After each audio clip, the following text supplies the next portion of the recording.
The mythical empire of civilization. This video is purely for entertainment and does not infringe on copyrights or laws. The rights to the novel and image belong to the original author. We do not claim ownership. Don't like waiting and want to listen to this fanfic in full now? Subscribe to our Patreon, where you'll find the best fanfics. Chapter 176, The Hatred of the Country's Fall, Silver level copy. 80,000 civilization points, a small copper mine, 2,000 human population, 2 blue quality primary animal pens. These are almost all my assets. Desi said dejectedly. How do you give me the ore vein? Transfer it directly to my world? Qin Yu asked in confusion. Desi nodded and then began to explain. When players from the same war zone invade, you can draw up a contract agreement after the war ends. Write the items that need to be compensated and repaid on the agreement, and then write the requirements on it. For example, use the above items to buy my own life. After the agreement takes effect, as long as you return me, these things will be automatically deducted and then transferred to your world. The compensation agreement has system benefits, which means that the system directly accepts it and cannot cheat, and the system will also deduct a 5% handling fee, based on the total value. Qin Yu couldn't help but smile when he heard it and said, it's quite interesting. These are all you have, right?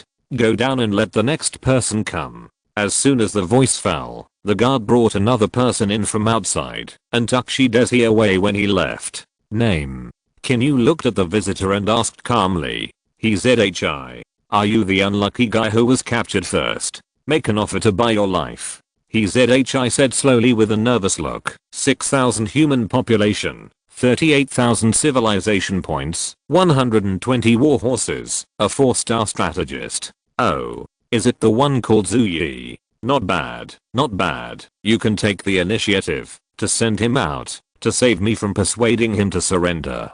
Qin Yu smiled and waved his hand. Then the guard brought another person in, and then took ZHI out. Name. Qin Yu asked calmly. My name is Liu Cheng. Qin Yu nodded and said, make an offer. Liu Cheng nodded and began to list everything. 6,008 human population, 100 ox-horn bows, 60,000 civilization points, 1.5 million kilograms of food, and an affiliated civilization agreement. Affiliated civilization agreement? Qin Yu didn't react to the first part, but he looked at Liu Cheng with a puzzled expression at the end.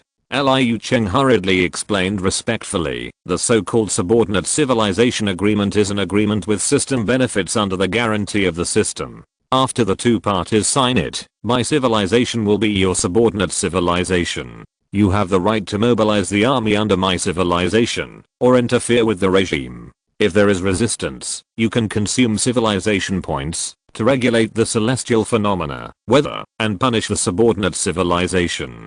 In addition, you can pass through my civilization at will, but the civilization points required to open the space gate must still be calculated based on the stars, but there is no limit on entry and exit. In addition, if the subordinate civilization betrays or tears up the agreement, the combat effectiveness of the army of the subordinate civilization will be reduced by 50% when fighting against the suzerain civilization, and it cannot take the initiative to attack the suzerain civilization within 3 years of tearing up the agreement, and can only passively be beaten. In addition, the suzerain civilization has the right to require the subordinate civilization to submit tribute to it, and the suzerain civilization has the right to regulate the types and quantities of tribute. If it refuses to pay, the suzerain civilization has the right to define the subordinate civilization as betraying or tearing up the agreement. These agreements will be written, and they all have benefits guaranteed by the system. What do you think? Qin Yu showed a satisfied look after hearing this, and he also made some temporary changes in his mind. He waved his hand and asked someone to bring Liu Cheng down, and then brought up the people who had not yet made an offer. Before Liu Cheng left, he saw the satisfied look on Qin Yu's face, and he couldn't help but feel relieved. Although once signing the subordinate civilization agreement, it means that there will be no chance of turning over, and he will continue to be exploited. But in order to survive, this is the biggest capital Liu Cheng can take out. After Liu Cheng was taken out, another werewolf from the orcs came in. This person was Cheng Wanzhou. At this time, its arms were bandaged up, and its mouth was slightly swollen. Qin Yu didn't know what happened. It was probably injured in the battle. Make an offer, buddy. Qin Yu smiled and stood aside. Chen Wanzu carefully looked back at the door and then whispered, Brother Yu, are they offering a high price? Qin Yu glanced at him and then said coldly, keep it secret. Okay. Chen Wanzu sighed, and then his consciousness moved, and a card filled with purple light suddenly appeared in front of him. This is a hidden dungeon pass card. If you pass the dungeon, you can get extremely rich and irresistible rewards. Oh. Qin Yu was immediately interested after hearing this. The power of purple items is indeed extraordinary, so wouldn't the dungeon rewards be even more powerful? Qin Yu reached out and grabbed the card and began to check it. The hate of overthrowing the country. Dungeon pass card. Recommended dungeon level. Silver rank. Dungeon rewards. Silver treasure chest. Character card. Military talisman. Wonders. Since the current owner of this card is Chen Wanzu, Qin Yu can only see the general information. But when he saw the dungeon rewards, the look in Qin Yu's eyes instantly became hot. Okay, are there any others?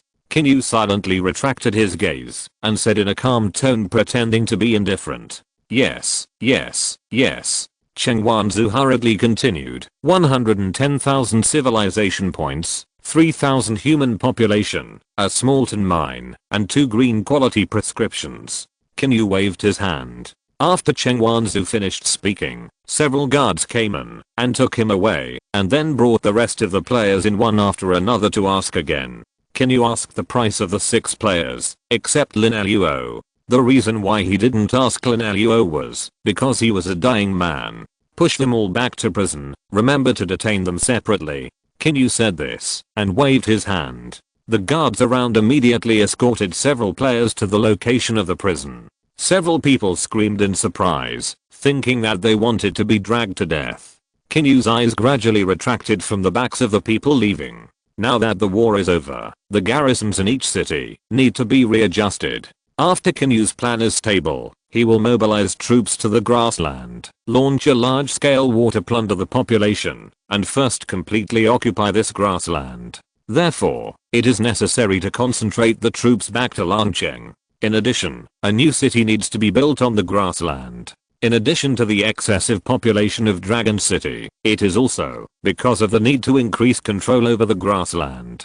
Therefore, a new city needs to be built, and at the current rate of population growth, the number of residents in Dragon City will soon reach full capacity. It is not that more people cannot live in the city, but under the current conditions, the more people there are in a city, the more difficult it is to manage. Qin Yu estimates that the current full population of Dragon City is about 50,000, and the extra population will be sent to the new city. The current population is more than 20,000, only half of the goal of 50,000 is left. If the population compensated by these players is counted, the goal will be even closer. Chapter 177 2 Purple Items. Moreover, after the troops were mobilized against the surrounding tribes, the large number of people plundered would soon be able to make the target full population of Langcheng reach the total. However, the specific plan for the deployment of troops in each city still needs to be decided by convening a meeting of the principals of each city, and Qin Yu plans to add a chief civil officer to each city, and the original city lord will be changed to a military chief officer, in addition to a city councillor. This idea is mainly to allow the generals of each city to gradually shift from managing the city to commanding the army. Later, when facing the grassland, Qin Yu needs a large number of military talents to go out to fight. The chief civil officer is mainly responsible for managing the city's large and small things, while the chief military officer is responsible for managing the city's garrison, defense, and public security. Even public security is handled by the law enforcement team, and the law hall branches of each city are also built. The city councillor is considered a military adjutant. If the chief officer is not there, the adjutant will be responsible for the defense of the city. The specific candidates must be selected from the students who have reached the graduation level of the Internal Affairs School. However, this matter is not urgent. The most urgent task is to hold a trial meeting for the 6 players in the damning hall. After thinking for a moment, Qin Yu asked someone to call C2 over. Chief. C2 walked in from the door with a wooden stick and then greeted him. Qin Yu was slightly stunned when he saw the old man coming in and then said, "The elder of the sea tribe is old and we should find a suitable successor as soon as possible. Otherwise he will not be able to bear the constant running around." Qin Yu still respected this old man whose achievements were no less than those of the previous Yeoju elder. "Thank you for your concern, Chief. Although I'm not young, I'm still strong. Now I see that the dragon tribe is getting stronger and stronger, and I feel that my body is stronger than before." C2 smiled and replied while leaning on the wooden stick.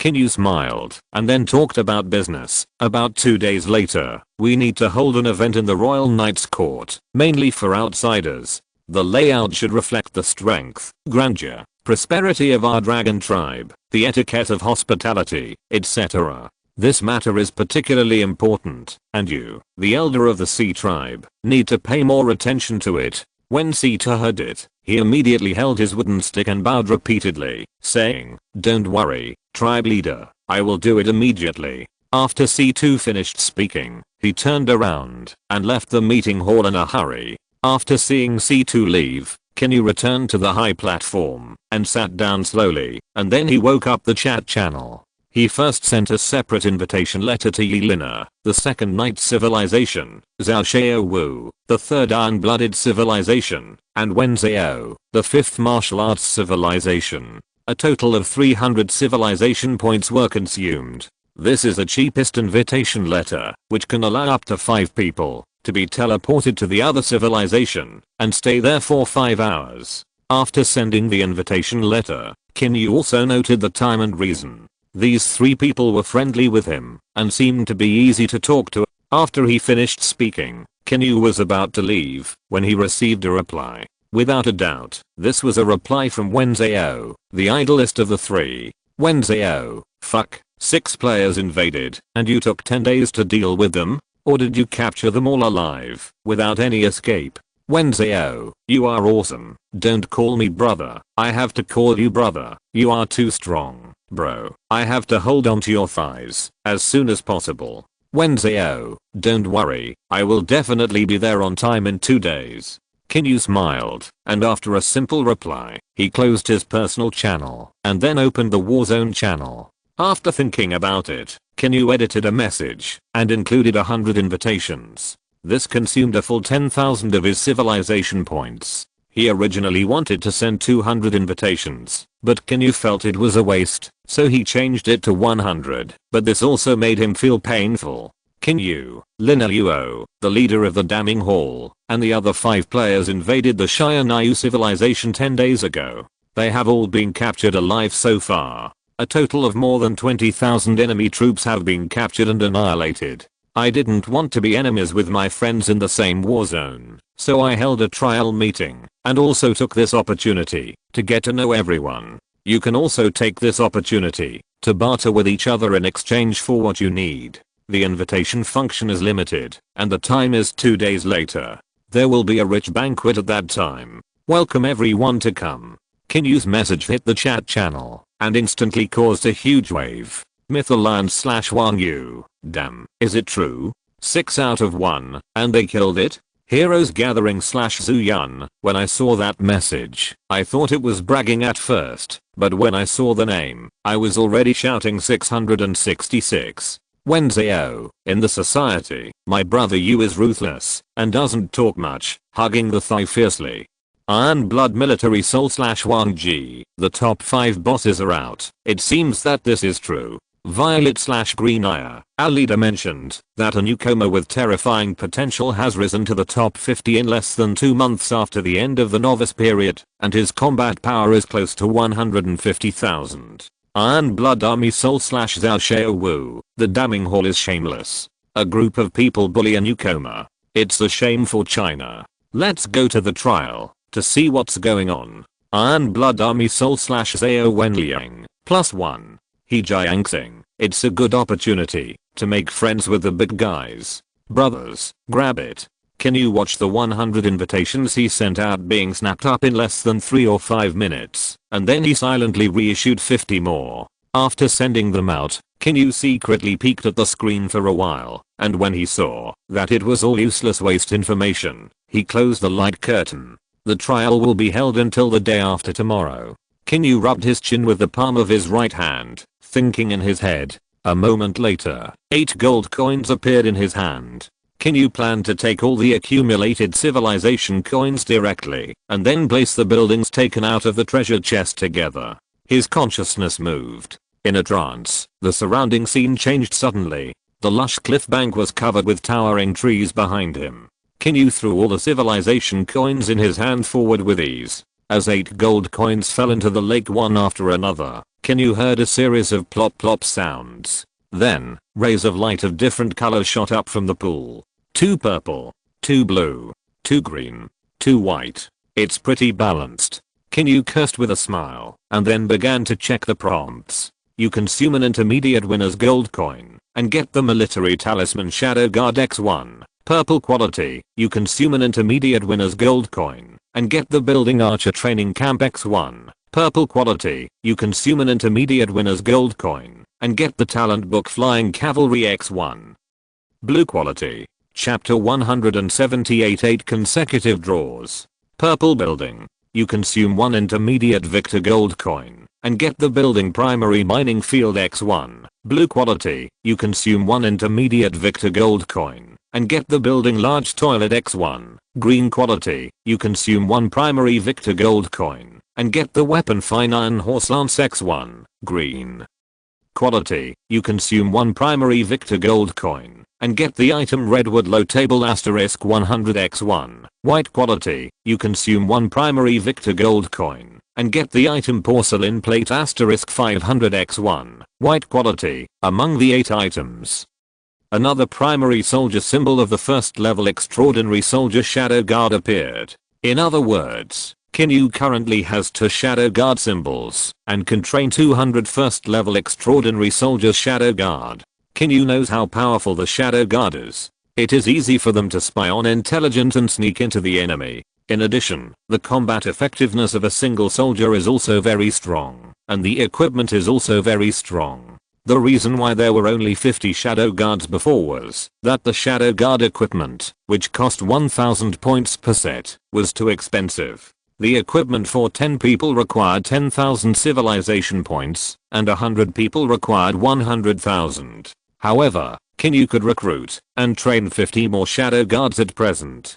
Qin Yu immediately gave instructions and ordered his subordinates to select suitable candidates from the city and then send them to the Shadow Guard Institute. After dealing with the Shadow Guards, Qin Yu then checked another purple item. This was a building. It was the first time that Qin Yu had drawn a purple quality building, so he clicked on the introduction with an expectant look. Archer training camp. It can be built at any location. Archers trained in the building have a 5-fold training speed bonus. Spending a certain amount of civilization points can awaken the archery specialty during the training of recruits, and there is a probability of awakening the 2 combat talents of arm strength and precision. Qin Yu looked at the introduction above, his eyes were stunned, and then he was full of joy. The blessing of the archers is coming. With this building, Qin Yu felt that the dragon tribe would increase a large number of elite archer troops in the future. As the saying goes, bows are the main weapon of all weapons. In ancient wars, the status of archers was very high. At the same time, the strength of this type of soldiers is also very strong, and long-range attacks are always stronger than close combat. And as long as the arrows are in place, the archers have strong arm strength, and even the enemy's armor can be shot through. Moreover, there is a special armor-piercing arrow used to penetrate the enemy's armor. For example, an archer who can pull a bow of more than 200 kilograms can basically penetrate the armor in 50 steps. Refers to pulling force, not weight. On the battlefield, if a unit lacks long-range strike capabilities, it is easy for the opponent to consume its troops. The positioning of archers as a type of soldier on the battlefield not only expands the output distance and improves the output efficiency, but also can effectively suppress the enemy's charge. And when small units fight, or ambushed, and in wars in the mountains and forests, the accuracy of archers is crucial. After all, it is not convenient to fire in unison. The power of volleys is mainly aimed at wide and unobstructed areas, and secondly, the denser the enemy's formation, the greater the power. After reading the introduction of the archer training camp, Qin Yu closed it and clicked on the next item. This is a talent book, but unlike ordinary talent books, it can only be used for mounts. Flying cavalry, level B medium. After the target uses it, it will recognize the talent flying cavalry, and its own endurance will increase by 50%, load bearing will increase by 50%, and speed will increase by 100%. Note, it can only be used for mounts below the first level of transcendence, and cannot be used for mounts above the first level. Qin Yu looked at this talent with interest in his eyes. If there were more talent books for this flying cavalry, Qin Yu could use it to create a super heavy cavalry. If the Royal Knights Academy is used to add the bonus of its collision power, it will definitely be an invincible army. Unfortunately, there is no such thing as a beautiful thing. Qin Yu's mount is only this Fergana horse, and this talent can only be used for this horse. This horse has not even a name yet, and naming it is the most annoying thing for Qin Yu, who is a bad namer. After putting away the talent book, Qin Yu checked the other items one after another. Primary mining site can only be built on the ore vein. After construction, the mine has complete mining facilities. The ore mining speed increases by 50% minus 100%, and there are fortifications with very good defense. Large toilet can be used as a public building in the city, where dozens of people can go to the toilet together, and it has a very convenient processing and collection system, which can be used to make fertilizer. The first building mining site can be placed over there in the Thunder Copper Mine, which is convenient for collecting, or and can increase defense security. The second toilet building, although Qin Yu was a little speechless, he had to say that it was still very useful. The sanitary conditions in Langcheng were not very good. It was impossible to expect uncivilized primitive people to be clean. Even if some toilets were built, they could not stop them from pooping freely and freely. Later, Qin Yu punished people who pooped anywhere by starving for 3 days and made it into the laws of Langcheng. The sanitary conditions have improved a lot. As for the fine iron horse lance, Qin Yu planned to use it for himself. After all, he had a mount, but no horse weapons. The remaining mahogany table and porcelain plates were not valuable, but they were just a small decoration for life. The next morning, after Qin Yu had breakfast in the meeting hall, he held a small meeting with everyone. It was mainly about the location of the chicken farm. Should it be built on the grassland, or built in Dongshan? After a brief discussion, Qin Yu finally decided to build the chicken farm in Langcheng. The main reason was that the terrain on the grassland was open, transportation was more convenient, and the grassland did not produce grain, so Qin Yu planned to carry out animal husbandry to the end. At present, the initial scale of the chicken farm is about 1,000 square meters. It will be raised on a small scale first, so that the tribesmen can get familiar with and accumulate experience in raising chickens. The reason why Qin Yu attaches so much importance to the chicken farm is actually very simple. Chickens have a fast reproduction ability and stable egg production. The eggs produced have high nutritional value and are also suitable as military rations. Soldiers in the army need enough protein sources. Due to the high intensity training every day, if the protein supplement is not enough or lacking, it is easy to cause muscle loss. Even if it does not affect, eating more protein can also help grow muscles. You should know that the protein content of eggs is much higher than that of meat. If you want to train a group of elite soldiers, a strong body is essential. After giving orders to build a chicken farm, Qin Yu led a team to place the buildings that were recently drawn one by one, and also arranged people to operate them. Today's plane I landed a few days later and started to update steadily. Chapter 179, a purple building comparable to a wonder. Candle workshop. Maximum productivity 50. Up to 50 people can be placed for labor operation. Currently available candle types. Grease candles. Tip. The current maximum productivity can produce 300 candles per hour. Qin Yu took a look at the building attributes and then closed the light curtain in front of him. He placed the candle workshop in the inner city. After all, the inner city has been planned as an industrial zone. Some important architectural wonders are in the inner city, and the inner city is also the safest. Tell the tribesmen to operate this building as soon as possible. Remember, a maximum of 50 people. Qin Yu gave an order and left with his men. After leaving the candle workshop, Qin Yu found another empty space. A green light flashed slightly in his hand, and he threw it forward. A green light fell to the ground, and then exploded with a larger light. After a long time, the green light disappeared, and a wide building of more than 300 square meters appeared in front of Qin Yu. Winner making workshop. Maximum productivity 50. Up to 50 people can be placed for labor operation. The current equipment can brew types of wine, beer, white wine, fruit wine, sparkling wine. A recipe must be provided for brewing.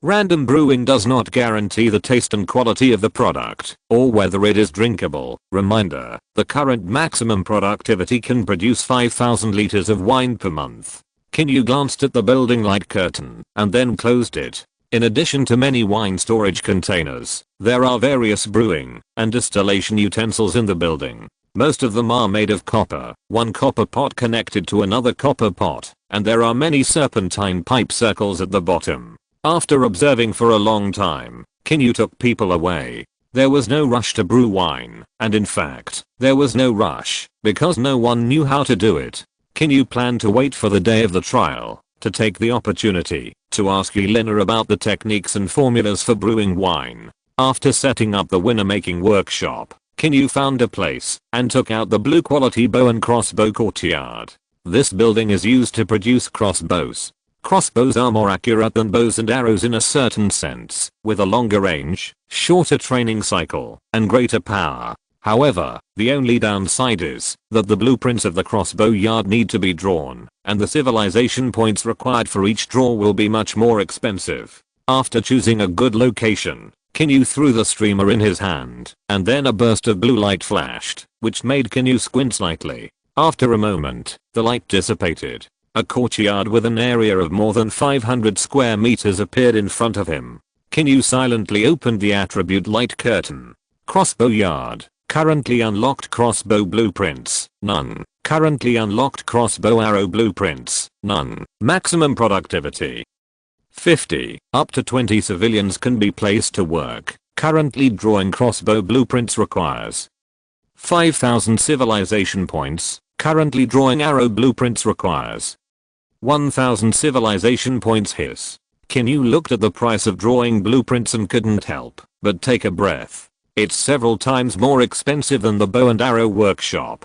Qin Yu looked at the balance of just over 40,000 and silently clicked to draw the crossbow. A grey circle appeared on the light screen and kept rotating. A moment later, a prompt appeared in front of Qin Yu. Congratulations on consuming 5,000 civilization points and successfully drawing the Qin crossbow blueprint. Qin crossbow. The bow is flat and round. 130145 centimeters long. The wooden arm is 6075 centimeters long and 45 centimeter wide. The whole bow is wrapped with dense leather strips, which enhances the structural strength of the bow. It has excellent toughness and strong elasticity and can accumulate more energy. The rear of the crossbow arm is equipped with a firing aiming device, which is a set of precision cast components made of bronze. The Qin crossbow needs to step on the bow, pull the arm and waist, and use the whole body's strength to string it, so the firing speed is slow, but its range, firing speed, and power are far better than the bow. Crossbow means anger, which means that its momentum is as loud as anger, so it is named after the crossbow. Note, the effective striking range of the Qin crossbow is 80 meters to 150 meters, and one Qin crossbow can be produced per day for each productivity. Qin crossbow? Qin Yu's eyes revealed both joy and disappointment. He was happy because he could produce 50 Qin crossbows a day in the future, and he could train crossbow soldiers in the future. He was disappointed because the crossbow he drew was not what he wanted most. If it was a Shenbi crossbow or Zhuge Lianu, Qin Yu would definitely jump up in excitement. But the Qin crossbow is not bad. The name is also related to him, and the power is also very good. Qin Yu silently comforted himself. After drawing a crossbow, the price became 10,000 civilization points. Qin Yu's mouth twitched, and then he gave up the idea of continuing to draw crossbows. He would wait until the compensation of the players behind him arrived before drawing again. It just so happened that the bow and arrow workshop would also draw twice more. Although the long wooden bow has a long range, it is not powerful enough and has poor penetration. It is okay for some unarmored enemies, but once they are wearing leather armor or metal armor, the penetration effect is not very good. Therefore, it is urgent to draw a suitable bow again. After drawing the crossbow, Qin Yu drew 2 more crossbow arrows. One was a bone crossbow arrow, and the other was a copper crossbow arrow. Both can be used. Bone crossbow arrows can penetrate leather armor, and copper crossbow arrows can be used to penetrate iron armor. After drawing, Qin Yu immediately issued an order to operate the building. 50 tribesmen were quickly selected and sent to the crossbow yard, and then some production tools inside began to operate. After Qin Yu looked at it with satisfaction for a while, he left with the guards to continue placing other buildings. Qin Yu randomly found an open area outside the city to place the large toilet building. Then it was the highlight of this time, the first purple quality building he obtained. Sharpshooter training camp. Sharpshooter training camp. Current status. Not opened. Training conditions. 1 round of training will be conducted every 10,000 points, lasting 7 days, and the number of people is limited to 500 attributes during the training period. The military attribute of the soldiers participating in the training will be increased by 1 star, and they will learn elementary archery and will awaken the archery specialty 100%, with a 50% chance of awakening the talents arm strength and accuracy arm strength, class C, upper, when using a bow and arrow. Your own arm strength will increase by 100%, accuracy, class C, upper, when using a bow and arrow. Your own vision will increase by 50%, and your own accuracy will increase by 100%. Attribute 2, for soldiers training in the building. The speed of archery training has a 500% bonus. Qin Yu looked at the building attributes and couldn't help but sigh. It's a worthy purple building. The strength is comparable to a wonder. It's just that the civilization points consumed are twice as expensive as the militia training camp. However, its attributes are completely incomparable to the militia training camp, and it is worth the money. It only takes 10,000 civilization points and 7 days to get an elite archer. Chapter 180 promote you to Pan's Handouari. Send the new recruits from the militia training camp to the archer training camp. 2 training sessions can directly create a very powerful and elite archer team. The initial strength value is 2 stars, which is important, and the 2 talents of arm strength and precision are too high for archers. If these 2 talents can be awakened, plus the training in the training camp, then they are really special archers per capita. What iron armor? It's not a piece of cake to penetrate. How long will it take for the latest batch of recruits in the militia training camp to finish training? Qin Yu retracted his eyes from the attribute light screen and then asked the guard beside him. The guard bowed respectfully and said, reporting to the clan leader, it will end tomorrow. Qin Yu nodded slightly and said, after the training of that batch of recruits is completed, send them here immediately. After giving the order, Qin Yu glanced at the sky. It was almost dusk, so he took his people back to the meeting hall. Before the trial, Qin Yu called the leaders of each city to Langcheng to hold a meeting on the main process of mobilizing troops and the military exercise of tomorrow's trial. Although it is a trial, it is actually just a slight display of strength. First, it is to make a name for itself in the war zone and prepare for the establishment of an alliance in the future. Qin Yu needs to absorb some elite players or some players with more potential. Secondly, he also needs to deter some unscrupulous people who don't know their weight. Now Qin Yu's combat power is not low, now it is about 140,000. Even Jian Yan, who is ranked first on the list, has a combat power of only over 300,000, which is about twice that of Qin Yu. At present, there has been no contact, and it is not clear whether it is an enemy or a friend. However, even if the other party shows hostility, Qin Yu will join Violet at most. The 2 alliances are not on good terms. However, at present, although Qin Yu has never contacted the big boss of the list, he does not have any hatred, so there should be no hostility. Patriarch. In the meeting hall, everyone looked at Qin Yu walking in and immediately greeted him. Qin Yu nodded slightly, walked up to the high platform, and sat down slowly. Now that the war with the foreign invaders is over, I'm going to focus on the grassland, so the garrisons of each city need to be adjusted. Secondly, the city lords of each city should select a deputy city lord to send to Langcheng as soon as possible. After my observation, The qualified ones will take office immediately. As for the original city lord, he will be responsible for commanding troops to fight on the grassland. Understood. Everyone around nodded repeatedly. Okay, then let's talk about the mobilization of troops. First of all, I plan to change Panzan City into a military camp, and the tribesmen will be divided into Coal City and Xianggu City. The main reason is that the location of Panzan City is really easy to attack and difficult to defend, and there are no resources around, and even food can only be supplied by hunting. But that cave in the wall is a bit strange, so a garrison is still needed. As for who to send to command the garrison, do you have any good candidates? Qin Yu's eyes swept over the people below one by one. Chief, I have a candidate who should be suitable. You can call him to take a look. Yunyan suddenly stood up and bowed. Qin Yu nodded slightly. Tell me about it. Yunyan replied, this person is a member of my Futeng tribe. He has good martial arts and a relatively stable personality. Okay, call him over, so I can see him. Qin Yu smiled. Yunyan bowed and walked out. A moment later, he brought another person in. I'm Yun Yi, and I pay my respects to the great patriarch. Qin Yu looked at the strong man who came in and asked curiously, why is he called the great patriarch? Yun Yi smiled and said, the Futeng tribe has a patriarch but respects you. The Dog People tribe has a patriarch and respects you.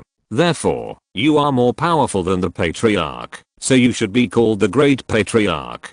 Qin Yu laughed and then began to check the attribute panel of this person. Name, Yun Yi. Gender, male. Age, 26. Force, physique, agility, intelligence, command, combat talent, bow and arrow, one-handed, talent, more courageous with each battle, B grade superior, effect. When attacked, there is a 30% chance to increase the force attribute by 50%. The duration is 3 minutes, the cooling time is 10 minutes, and the force attribute increases by 3% for every 10 minutes of battle. After leaving the combat state, the effect is invalid. Satisfaction, 65. Loyalty, 88. Qin Yu looked at Yun Yi's attribute panel. The loyalty reached 88. This is a talent that can be used with confidence. The personal force value is not low, and it also combines two specialties at the same time. B grade superior talent, more courageous with each battle, can be regarded as a talent of the fierce general type, and the personality is a steady type. It is quite suitable for him to lead troops to garrison Panzan City. Qin Yu looked at Yun Yi and nodded with satisfaction, saying, okay, Yun Yi, since the Yun Yin Wizard of the Witch Hall recommended you, then from now on you will lead 100 archers and 400 spearmen to garrison in Panzan City, and I will promote you to Panzan Duwei. When Yun Yi heard this, he immediately knelt down excitedly and bowed, saying, I'm Yun Yi, the subordinate. Thank the patriarch for your trust. I will live up to your expectations and swear to defend Panzan City to the death. Qin Yu nodded and motioned Yun Yi to sit aside, then said, after leaving enough soldiers, move the people of Panzan City to Coal City and Xianggu City. This matter can be started the day after tomorrow. Tomorrow Jiang Li will take 500 elite shield and axe soldiers back to Longqing to be responsible for the defense of the trial council. I understand. Jiang Li stood up and bowed. Qin Yu then talked about the team that will maintain security at the trial tomorrow. In addition to the 1000 Dragon Cavalry Battalion cavalry led by Yuming, the troops that need to be on standby at the Royal Knight's Court include 300 Blood Covenant Wolf cavalry led by Ji and 500 Shield Axe elite led by Jiang Li. Li leads 1000 Thunder Copper Spearmen. Yao Zion leads 150 Dragon and Tiger Guards, more than 100 Totem Warriors of the Futeng tribe, and Shadow Chief leads 100 Shadow Guards. As mentioned above, the commanders of each team need to lead their troops to the Royal Knight's Court on time and not delay. Understood. Several people in the audience responded in unison. Qin Yu nodded with satisfaction, then looked at C2 and asked, Elder C, how are the preparations for tomorrow's banquet going? C2 bowed slightly and said, don't worry, Chief, everything is arranged properly, and will not lose the face of my dragon tribe. Looking at C2's confident look, Qin Yu was also relieved. After the matters of the trial were planned, Qin Yu discussed the issue of troop deployment with everyone. In the end, apart from the necessary garrisons in each city, the troops transferred to Longqing and the original garrisons of Longqing totaled more than 10,000 people. Chapter 181. The heroes gather and the trial begins. The average number of defenders in Coal City, Xianggu City, and Panhu City is about 1,000, and the number of defenders in Panshan military village is about 500. At present, because the 6 players are still in Qin Yu's civilization, the civilization is still in an invaded state, so they cannot be used as the matching target of the invasion order for the time being. However, this situation can only last for 1 month. After 1 month, if the rest of the players in the civilization are in a captured state, the invasion state of the civilization will be directly cancelled. If there is no exemption card, it will naturally be included in the matching target of the invasion order. This is also to prevent some players from exploiting loopholes and using similar means to drag on for a few years to achieve the effect of exemption card. However, it can only organize the matching of invasion orders. Invasion in the same war zone is not subject to this restriction at all, unless you hang an exemption card. In the afternoon, Qin Yu took advantage of the fact that the military commanders in the dragon tribe were all there and took them all to the king's cauldron to awaken and fuse the spirit seeds. The awakened spirit seeds this time are mainly Ji, Yuming, Yap, Li, Jiang Li, Xiao, Ji Wu, Zhu, Zhu Xiang, Hu Pio and others. The awakening ceremony took about 3 hours, and only 4 people, Yap, Xiao, Li, and Zhu, were able to awaken their soul spirit seeds. The rest of the people awakened their physical spirit seeds. After awakening their spirit seeds, everyone could feel some subtle changes, but the changes were not very big. If they wanted to become stronger in the true sense, they still needed to go through a long period of tempering. The next day at noon, the Royal Knight's Court was heavily guarded, and dense elite soldiers patrolled everywhere. The 2 cavalry units on the edge stood there silently, with only the occasional neighing of war horses. Ji led 300 wolf cavalrymen to patrol the gate of the Royal Knight's Court. Thousands of thunder copper spearmen holding spears flashing with lightning patterns surrounded the square of the Royal Knight's Court. 100 shadow guards wearing tank snake suits, chainmail, and 2 iron scimitars on their waists occupied both sides of the main stage. As time passed, the gate of the Royal Knight's Court began to flash with fluctuations from time to time, and then a series of blue space gates appeared. At first, most of the players who came in were human players, but the style gradually changed later. There were dwarves, orcs, goblins, demons with double horns on their heads, demons with flames, undead with soul fire flashing in their eyes and only bones left on their bodies, and feathered people with wings on their backs. There were more than 150 players in total, 80% of whom were human. The stronger the remaining races, the rarer they were. At present, the players in the 50th war zone all came from Blue Star, but basically they were soul crossed, which is why their races are different. Qin Yu estimated that among the more than 1,000 players, there must be people who have crossed into higher races, but they are not strong enough to show up. Now there are many races in Western fantasy, so how could there be no extraordinary races like the elves? I'm afraid that there has been a player who is just a hide and seek player, who is hiding in some world and developing quietly at this time.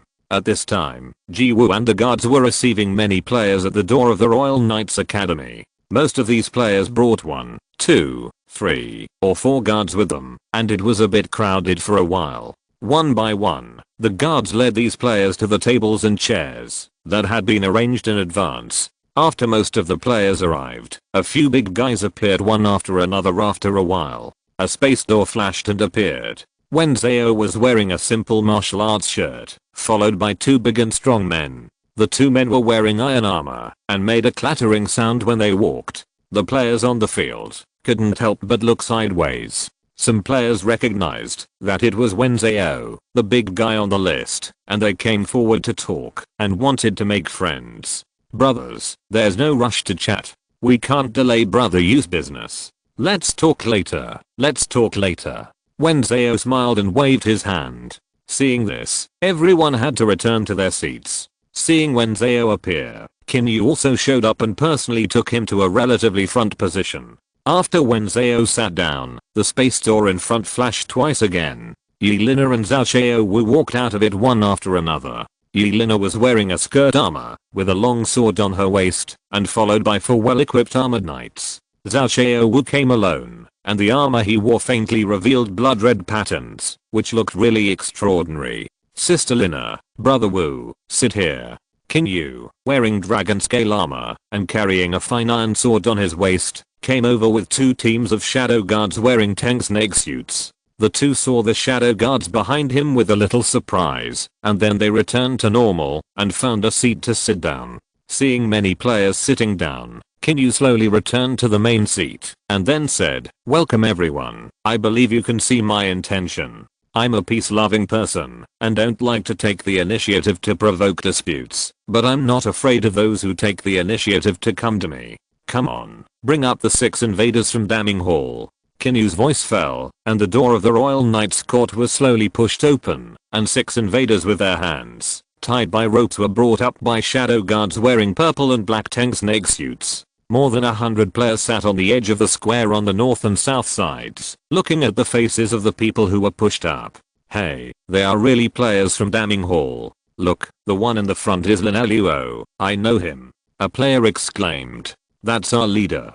Fortunately I didn't go with him. Otherwise it would be really miserable. The player next to him said with a look of relief. Many chaotic discussions came one after another, and most people were shocked that this player, who had just finished the novice period for less than 2 months, actually captured and defeated 6 players by himself. It was a bit too incredible. 20,000 enemy troops. Many players are probably only a few thousand people. Yelena sat together with Wen Zhao and Zhao Xiaowu, and their expressions were also full of surprise. I still underestimated him. Yelena's eyes were slightly stunned, and she sighed.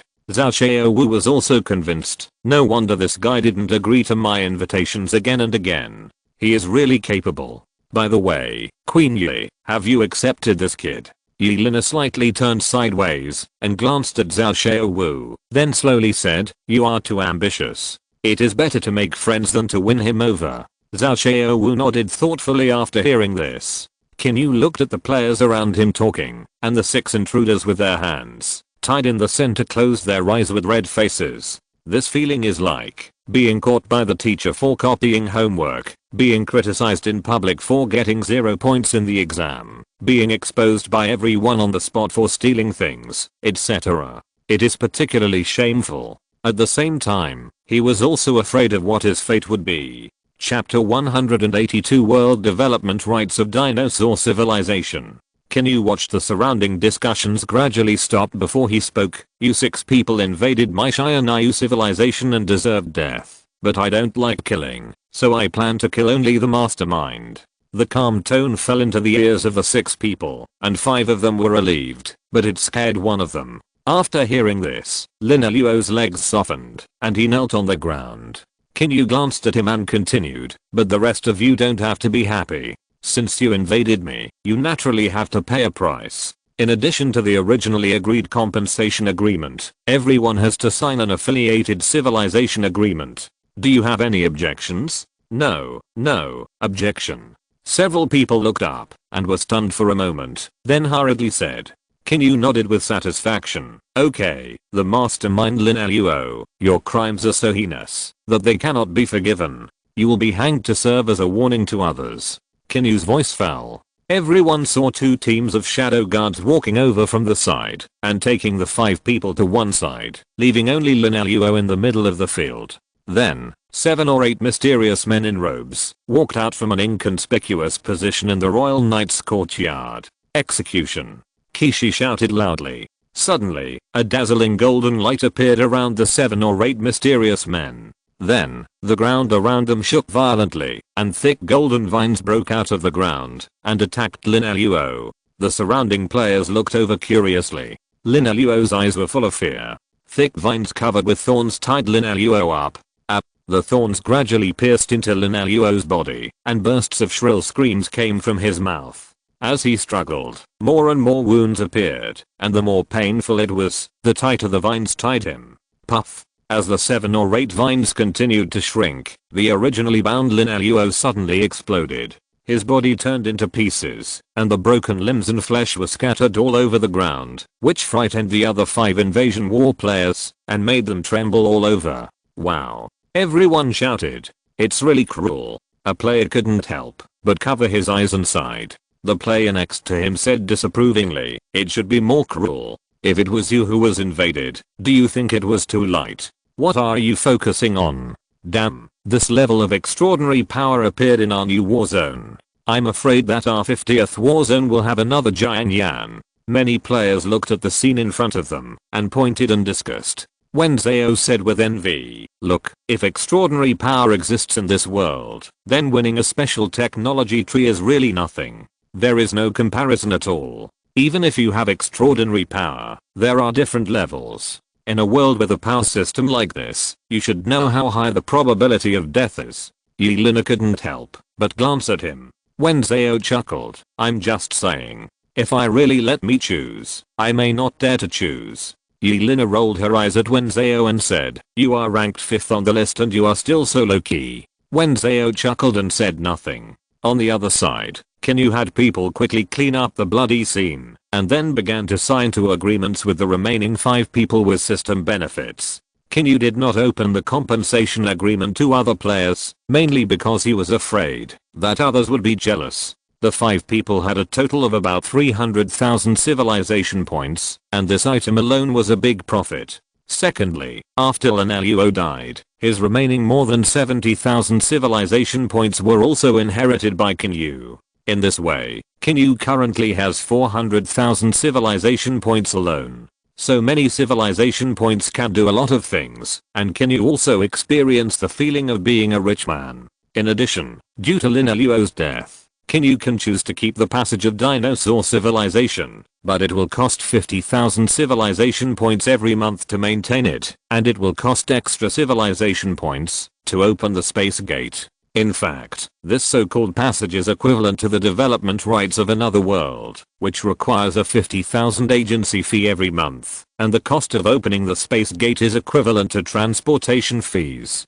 The greatest value of Lin Luo's civilization is probably the dinosaurs, and the population is secondary, because the population growth rate of Qin Yu civilization is not slow at present. If you give up the development right, the system will recycle this world and compensate the winner with twice the reward. For example, if Qin Yu invaded Lin Luo using an invasion order, Lin Luo died, Qin Yu got a 5-star treasure chest and gave up the development right. Then Qin Yu will get double the reward, that is, 2 5-star treasure chests. But Qin Yu only got 70,000 civilization points from Lin Luo. If he gave up the development right, the compensation he could get was only 140,000 civilization points. Weighing the pros and cons, it is actually easy to make a choice. Everyone knows that the value of developing another world is much higher than the latter. But what needs to be paid attention to is whether the consumption caused by development is something that civilization can bear. Will it affect the development speed of civilization itself? Will it restrain or drag down the civilization of this world? With 50,000 civilization points a month, if Qin Yu's current savings are not spent on other places, then it can be developed for about 7 months. Qin Yu is still greedy for dinosaurs.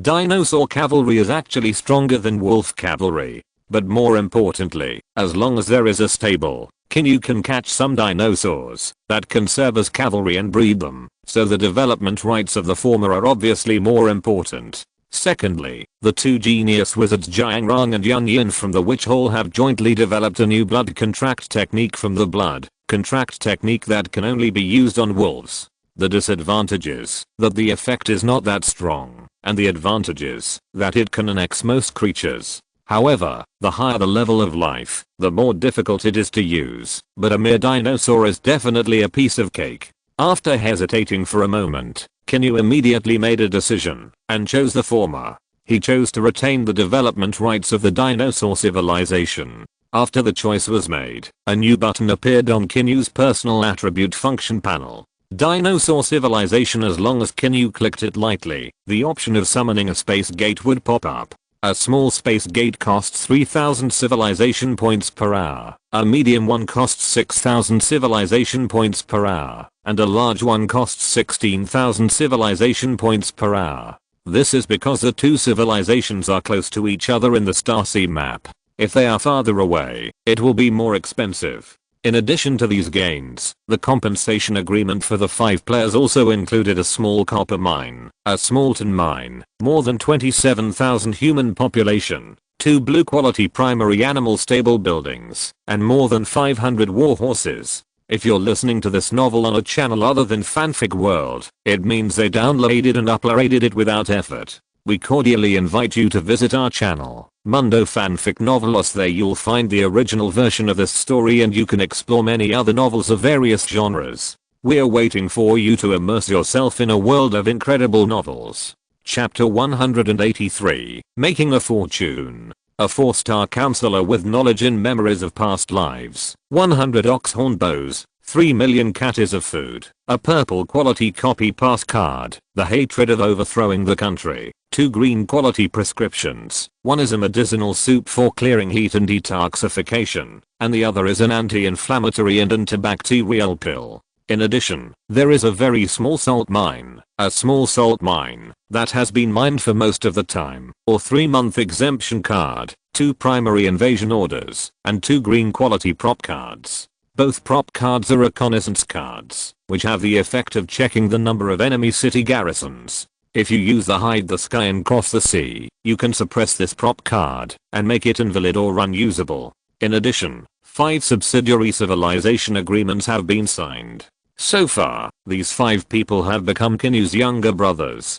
Qin Yu even feels that, after signing this subsidiary civilization agreement, there is no difference between him and a servant. If you are ordered to fight, not fighting is treason, and your celestial phenomena are changed to make you into an ice age or a severe drought, and they will starve to death. Of course, the scope of changing the celestial phenomena is limited to the area occupied by the player's civilization, and the larger the area, the greater the consumption.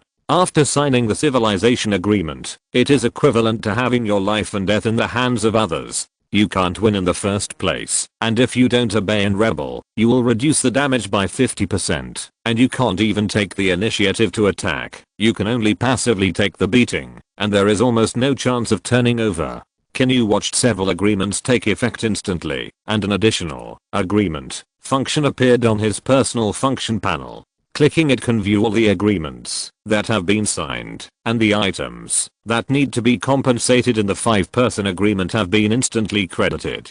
Qin Yu couldn't help but smile with satisfaction and then said, "Untie them, sit down, and prepare to serve the banquet." As soon as Qin Yu finished speaking, someone came over to untie the 5 people and sent them to their seats, and Qin Yu also returned to his main seat. The other players on the field couldn't help but become very envious when they saw that the other party really signed 5 subsidiary civilization agreements. Normally, the various forces in the war zone are complicated and involve too much, so no one will force players in a certain alliance to sign a subsidiary civilization agreement.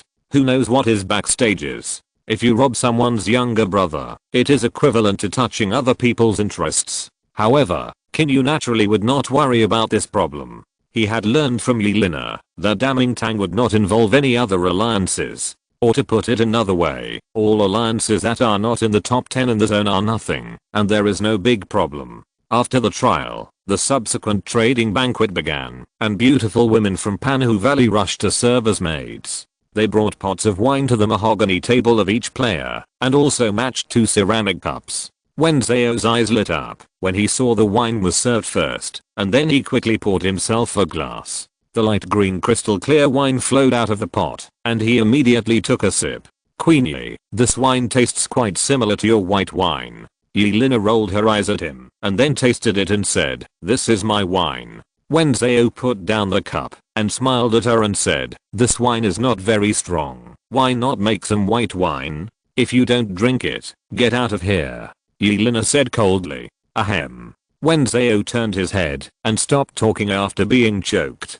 One by one, the maids began to come in from outside with wooden plates. On the exquisite white porcelain plates, There were dishes that might not be exquisite, but were definitely fragrant. Potato beef, roasted venison tenderloin, butter fried rice, fish soup rolled lamb, charcoal grilled lamb chops, fish fillet porridge, salt baked prawns, cotton nanhu, wild forest fruit plate, warm milk, warm goat milk, white wine. Judging from the current conditions in Qin Yu's world, this is enough to be called the most sumptuous meal. Qin Yu glanced at the dishes on the table and said, everyone can eat as much as they want.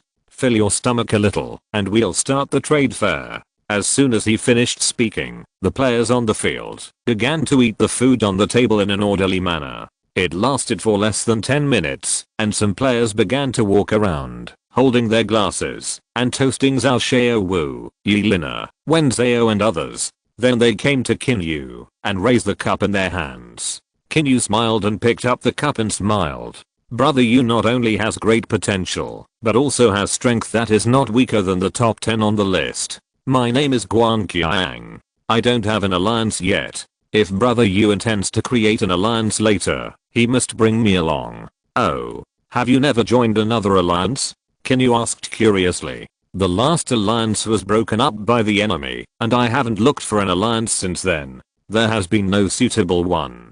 Guan Qiang shook his head and then whispered, but I recently discovered an iron mine in my civilization. I won't hold you back. No, I'm just asking. Let's add a friend. Qin Yu took the wine glass and knocked it once before drinking it in one breath. The warm and cool wine went down his throat, and he felt extremely refreshed. The two of them added a friend, and as someone took the lead, more and more people came to toast. Qin Yu added friends one by one, and during this period he also found that the friend channel also had a grouping function, so he divided dozens of friends into 3 types. One is people with relatively high combat power and status like Yi Lina, Zhao Xiao Wu and others, and the other is the target alliance member, who can be won over when creating an alliance in the future. Wen Zhao is definitely ranked first among them. The remaining groups are some useless friends, and Qin Yu doesn't want to let others' hot faces stick to the cold butt, so why add trouble? When the more than 100 players on the field were almost interacting, Qin Yu saw that the time was almost up, so he stood up and said, everyone, this event is about to come to an end. Now is the trade fair. Everyone can take out their own collection of resources or items and props, etc., to exchange with each other. Let me go first. Qin Yu waved his hands to the sides, and countless streams of light appeared in front of everyone. 300 elementary riding skill books, 300 elementary riding archery skill books, 100 kilograms of meteorite iron, 5,000 kilograms of fertilizer, and 1,000 kilograms of paper. The only things flashing with light in Qin Yu's hands were the skill books and the 100 kilograms of meteorite iron. As for the 5,000 kilograms of fertilizer and the 1,000 kilograms of paper, many tribesmen quickly brought them in. Because the former is a system reward or a reward from the civilization Qianqi, it can be stored in warehouses and spaces. The latter is a resource produced by buildings, and can only be stored in warehouses in the civilized world. Everyone looked at the resources Qin Yu took out in front of them, and half of them showed an interested look. How to exchange? What does Brother Yu lack? A player asked eagerly. Qin Yu nodded slightly and said, knowledge about smelting, skill books, talents, buildings, and iron ore are all needed. Everyone can put out what you want to trade, and then put out your needs. Whoever likes it can accept the direct trade.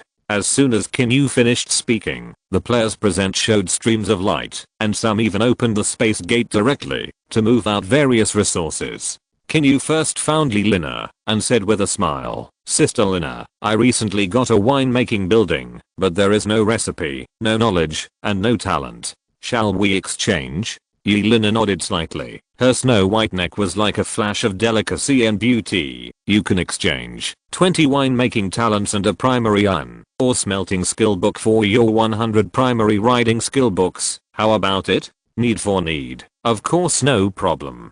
Qin Yu agreed with a smile. Although Qin Yu paid more skill books, the significance of the two is different. One directly solved the development problem of Qin Yu's 2 industries. The price is just the output of the basic riding skill books of the Royal Knights Academy in 2 days, which is nothing at all. Anyone can see that this deal is worthwhile.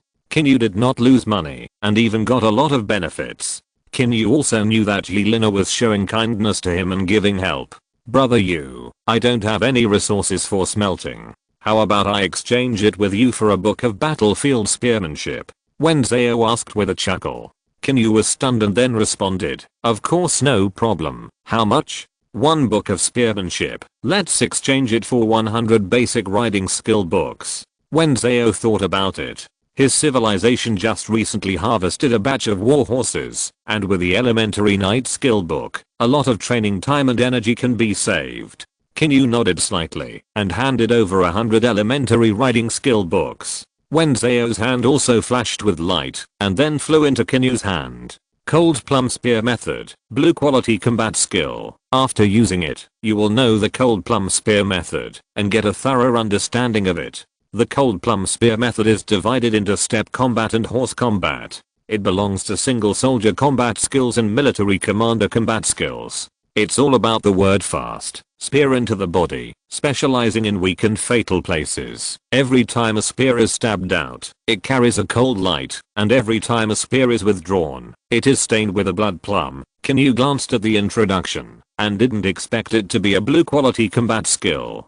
He looked at Wen Zhao with a slightly stunned look. Brother Zhao, are you sure you won't suffer a loss in this exchange? Wen Zhao laughed and said, have you forgotten? What civilization am I? The thing I lack the most is martial arts. Qin Yu was stunned for a moment after hearing this. Then he gave him a thumbs up. After finishing the transaction with the 2 people, Qin Yu was about to turn around and leave when he saw Zhao Xiaowu said, Brother Qin Yu, can I trade my armor with you? Qin Yu was stunned for a moment when he heard the voice, then turned around and said, of course. Brother Wu, what kind of armor do you want to exchange? How much?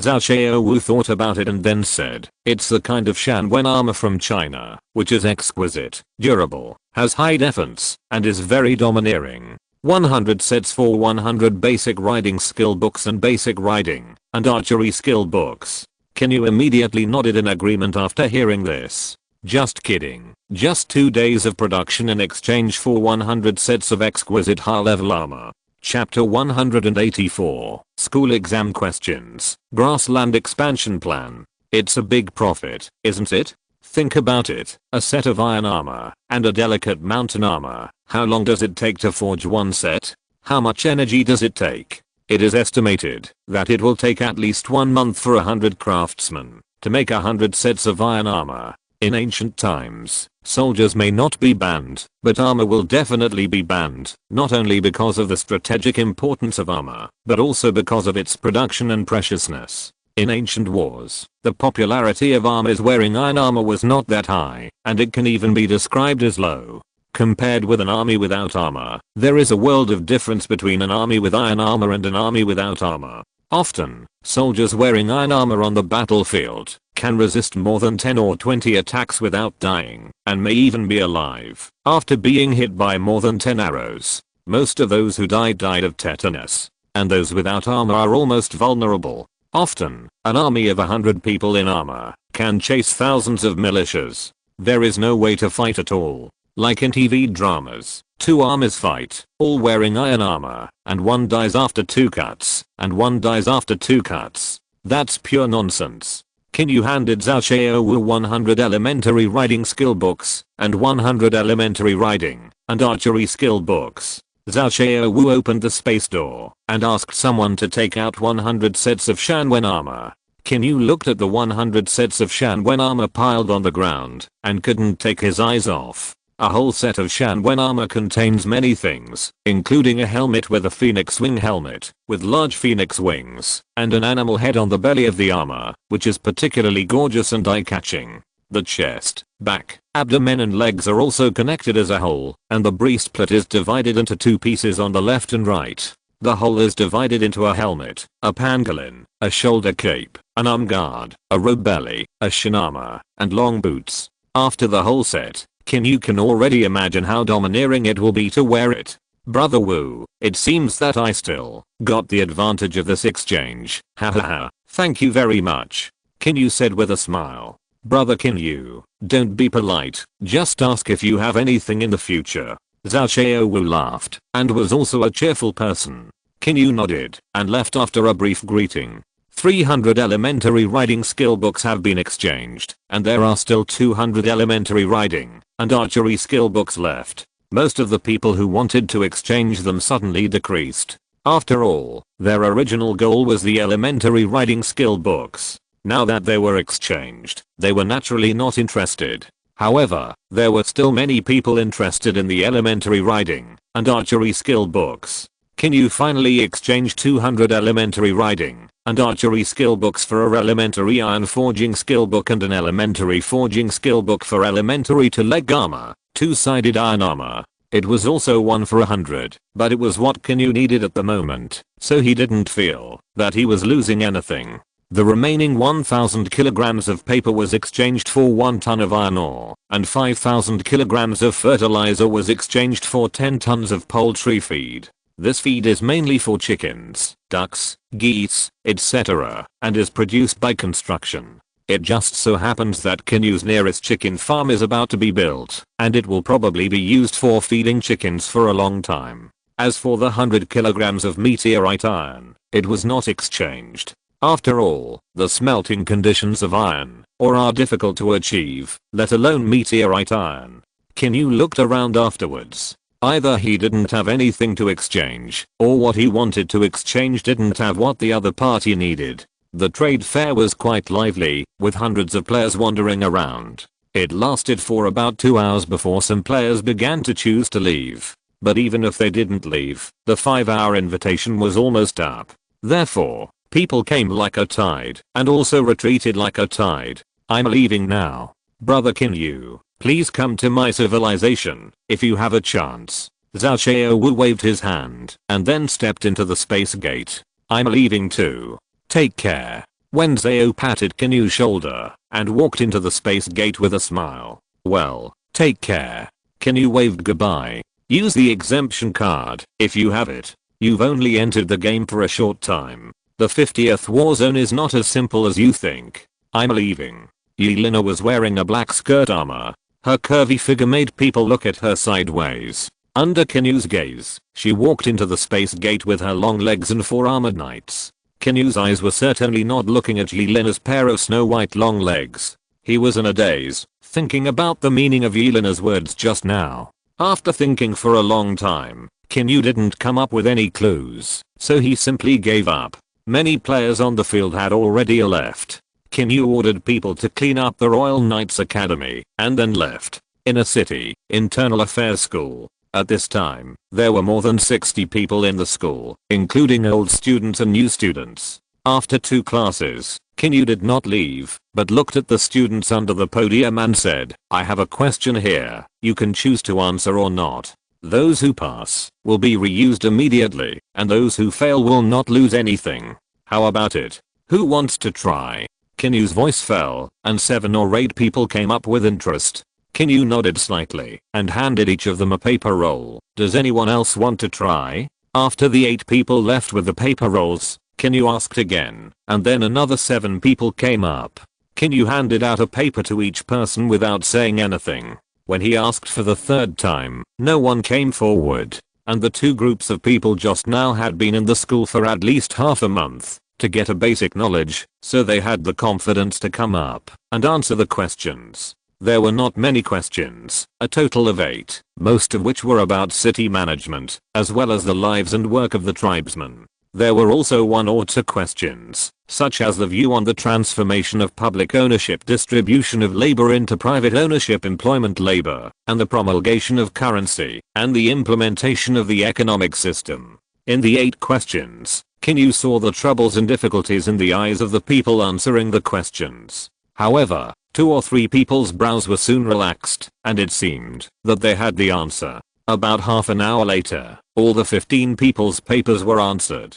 Qin Yu collected them one by one and began to check. Another half an hour passed, during which Qin Yu was sometimes angry, sometimes happy, and sometimes excited. He was angry because some people wrote answers that were too imaginative and even wrote them randomly. He was happy and excited because the answers of 2 or 3 people were better than Qin Yu expected.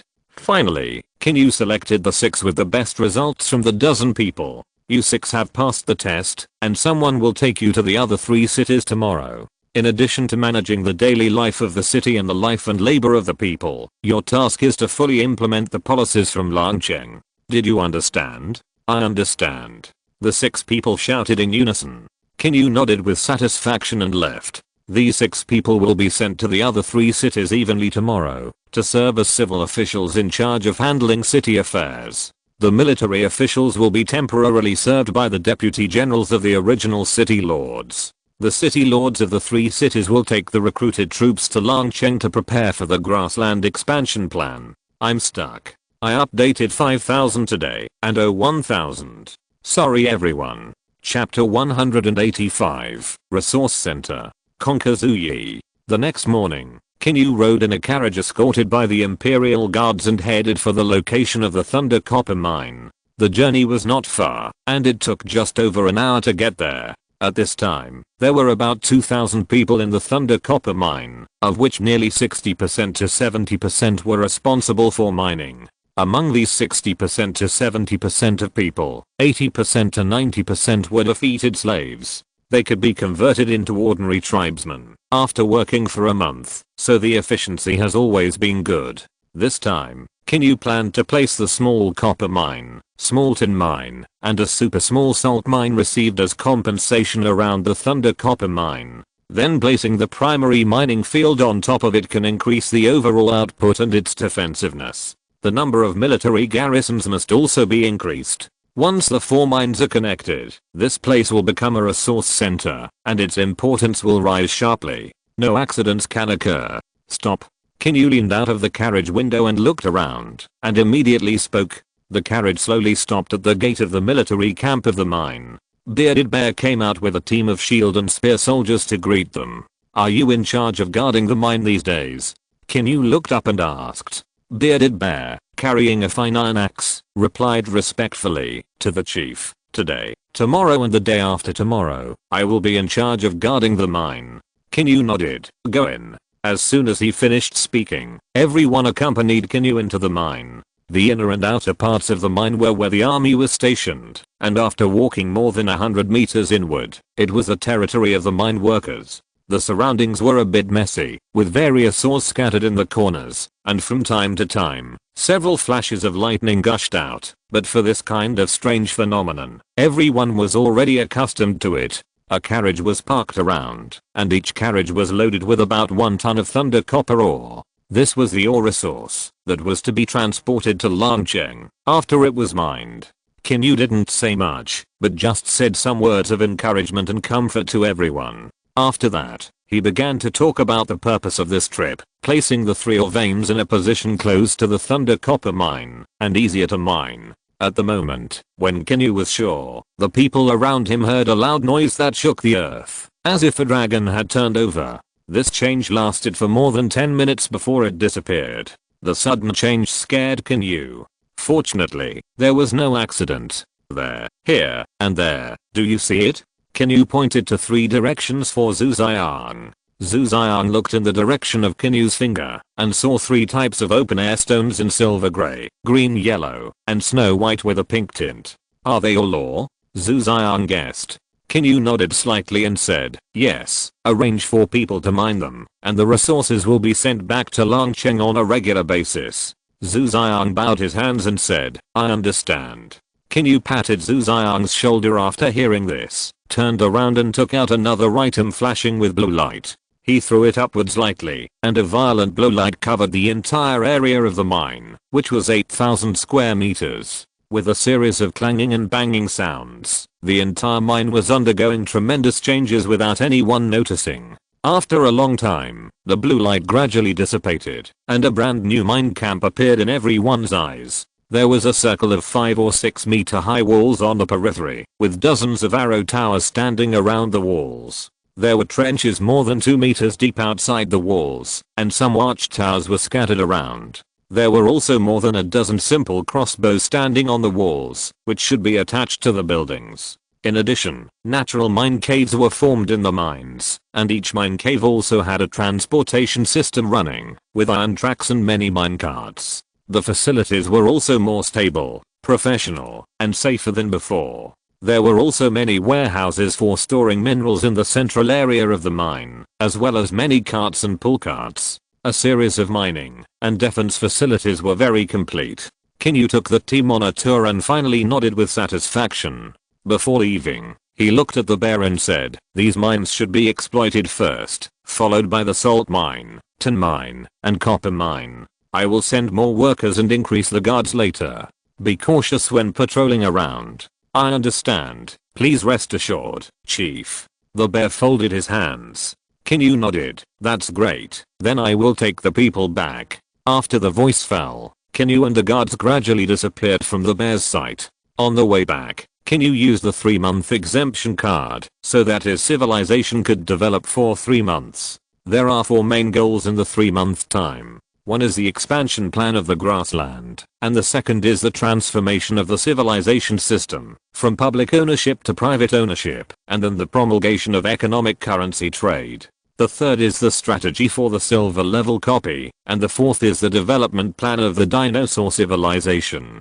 The main thing is to capture some dinosaurs that can serve as cavalry mounts for breeding. There are 5 animal pens now. 4 of them are used to domesticate black wolves, and 1 is used to domesticate dinosaurs. The dinosaurs are dinosaur cavalry captured a few days ago and locked up in the animal pens by Qin Yu. Most of them are velociraptors, and a few are triceratops. It will take some time to successfully domesticate them, and the number is not enough to form a complete army, so don't worry about it for the time being. Qin Yu led the Imperial Guards back to Longcheng. In the inner city, in the meeting hall. "Bring Zuyi here." Qin Yu turned slightly and said something to the guards, then walked up to the platform. A moment later, the guards brought Zuyi, who was wearing a scholar's robe, in. "What do you think?" As soon as Zuyi walked into the meeting hall, he heard a cold and majestic voice from the high platform. Zuyi stepped forward and bowed. "The Lord has been kind to me, and I can't do anything that will let my Lord down." Qin Yu frowned and said unhappily, "I thought you were a great talent, but I didn't expect you to be so corrupt and unworthy of great use." "What do you mean, sir?" Zuyi said in a daze. "A gentleman should repay kindness with kindness, and repay virtue with virtue. You are full of talent, but want to be buried with me. Isn't it unworthy of the gift of heaven and earth? Your original master has surrendered to me, and it was he who agreed to send you to assist me. The world was too small to display your ambitions in the past, but now the vast world is open to you. Why don't you seize the opportunity? A person has no value when he dies, and he can show his brilliance only when he is alive. I don't mind you being a minister of 2 masters, and I can also allow you to repay the kindness of the first master. I hope you can make a clear choice as soon as possible." After Qin Yu finished speaking, Zuyi was stunned. Yes, he has lived a second life. So wouldn't it be a pity to waste the opportunity of rebirth? Chapter 186, Talented Think Tank. Since the Lord has sent me to someone else, there is no longer a relationship between the Lord and his subjects. However, the former Lord has done me a favor, and I have to repay him. Since the Lord in front of me is so tolerant, he must be a benevolent and heroic Lord, and I should follow him. Thanks to the Lord for not abandoning me. Zuyi is willing to follow the Lord, sacrifice his life to repay the wise Lord, and die for the country. Zuyi bowed and said. Qin Yu smiled, stood up and walked down the high platform to personally help Zuyi up. "With your service, I can just relieve my worries." After helping Zuyi up, Qin Yu immediately told Zuyi about the recent promulgation of the currency, to develop the economic system and the idea of changing the social system from public ownership to private ownership. This move will surely make civilization flourish, but if it comes to implementation, the Lord must first issue currency and pay the people who are working under his command, and at the same time, provide a large number of labor positions. And the government will establish some commercial markets to promote the economy while increasing labor positions. In addition, if literacy education is to be popularized, it is necessary to start with the surname first, and then reuse the literate, and give generous rewards. In this way, the desire of the people to learn to read will be increased, and the 2 plans can be implemented at the same time, to open schools and popularize writing. They complement each other, and will be effective in a month. After careful consideration, Zhu Yi gave his own insights. Qin Yu nodded slightly. After listening to me, the direction in front of me suddenly became clear. Very good, Zhu Yi. You will be fully responsible for this matter. After the success, the official power will be granted. Zhu Yi will definitely live up to the Lord's expectations. Qin Yu nodded with satisfaction, and then his consciousness moved and opened Zhu Yi's attribute panel. Name, Zhu Yi. Gender, male. Age, 24. Strength, constitution, agility, intelligence, command, battle talent, one-handed. Note, everyone has a battle talent, and there is no distinction between strong and weak. It just shows which type of weapon each person is best at using among many weapons. Talent, Mr. Brain, B-class superior. Effect, good at making decisions, and your own intelligence attribute is increased by 20%. When the intelligence is accurate, you are likely to be able to see through the enemy's strategy. Satiation, 50. Loyalty, 74-star intelligence and 4-star command are very good. Currently, he is the third person in the dragon tribe whose command attribute exceeds or equals 4 stars. Talent is indeed a strategic person. His greatest value is that he has the memory of his previous life. His cultural level is probably around the Song dynasty in China. The most important thing is that his vision is very different from that of the primitive people, so his actual ability is higher than many of Qin Yu's people. At present, Qin Yu attaches great importance to it. After looking at the attribute panel, Qin Yu's smile became even stronger. I will let the chief administrative officer of Longcheng, the elder of C2, cooperate with you to implement these 2 plans. After the success, there will be great opportunities waiting for you.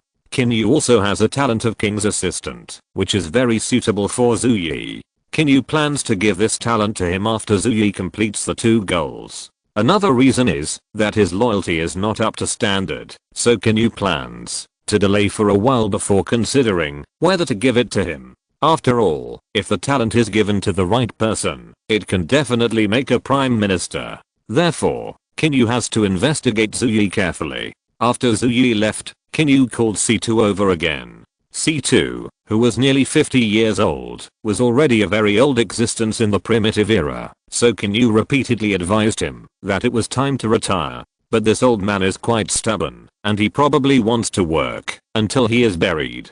The bigger reason was that the dragon tribe was strong, which made the old man very excited, and he was also happy that he could participate in the dragon tribe's road to strength. Naturally, he was reluctant to retire. A moment later, C2 walked in slowly with a wooden stick. I'm C2, the old man, and I pay my respects to the tribe leader. C2 bowed slightly while holding the wooden stick. No need to be polite, Elder C. Qin Yu quickly waved his hand to let him stand up, and then continued, regarding the newly added population of nearly 30,000. We will first settle them in Dragon City, and then slowly migrate to the other 3 cities. The prisoners of war among these people will be sent to the mine to dig for a month. In addition, Zhu Yi's responsibility is very important, and Elder C must fully assist and cooperate. I will do it right away, C2 responded, and turned to leave. Qin Yu watched C2 leave. Located about 6 miles northwest of Dragon City, there is a large settlement here. Grizzly Bear Tribe. The population of the Grizzly Tribe is as high as more than 4,000 people, including nearly 2,000 warriors. The average height of these warriors is 2 meters, and each of them has more than 300 kilograms of strength. If they are used to draw bows, it is really a roar of arrows, breaking iron armor easily. But unfortunately, their tribe does not have bows and arrows, but there are some wooden javelins. Each of the more than 1,000 grizzly warriors is wearing bearskin armor and holding heavier weapons or javelins in their hands. The witch of the grizzly tribe has mastered a method of configuring witch medicine. As long as people drink it, they can grow taller and heavier and have infinite strength. However, there are also disadvantages. If the person who drinks the witch medicine is not qualified enough, the light one will be depressed, and the heavy one will vomit blood and die.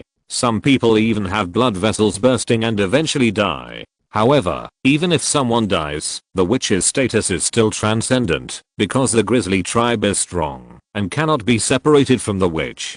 The weak survive and die. and the purpose of this kind of death is just to survive, while the purpose of taking witch medicine is to become stronger. Therefore, the grizzly tribe is getting stronger and stronger, and the status of the witch is getting higher and higher. The reason why the grizzly tribe is still safe and sound is probably because the witch of this generation is smarter. Ever since the nearby dragon tribe became so powerful that it was feared, the witch of the grizzly tribe strictly prohibited the tribe members and even anyone from having conflicts with the dragon tribe, even if one of the tribe members was injured.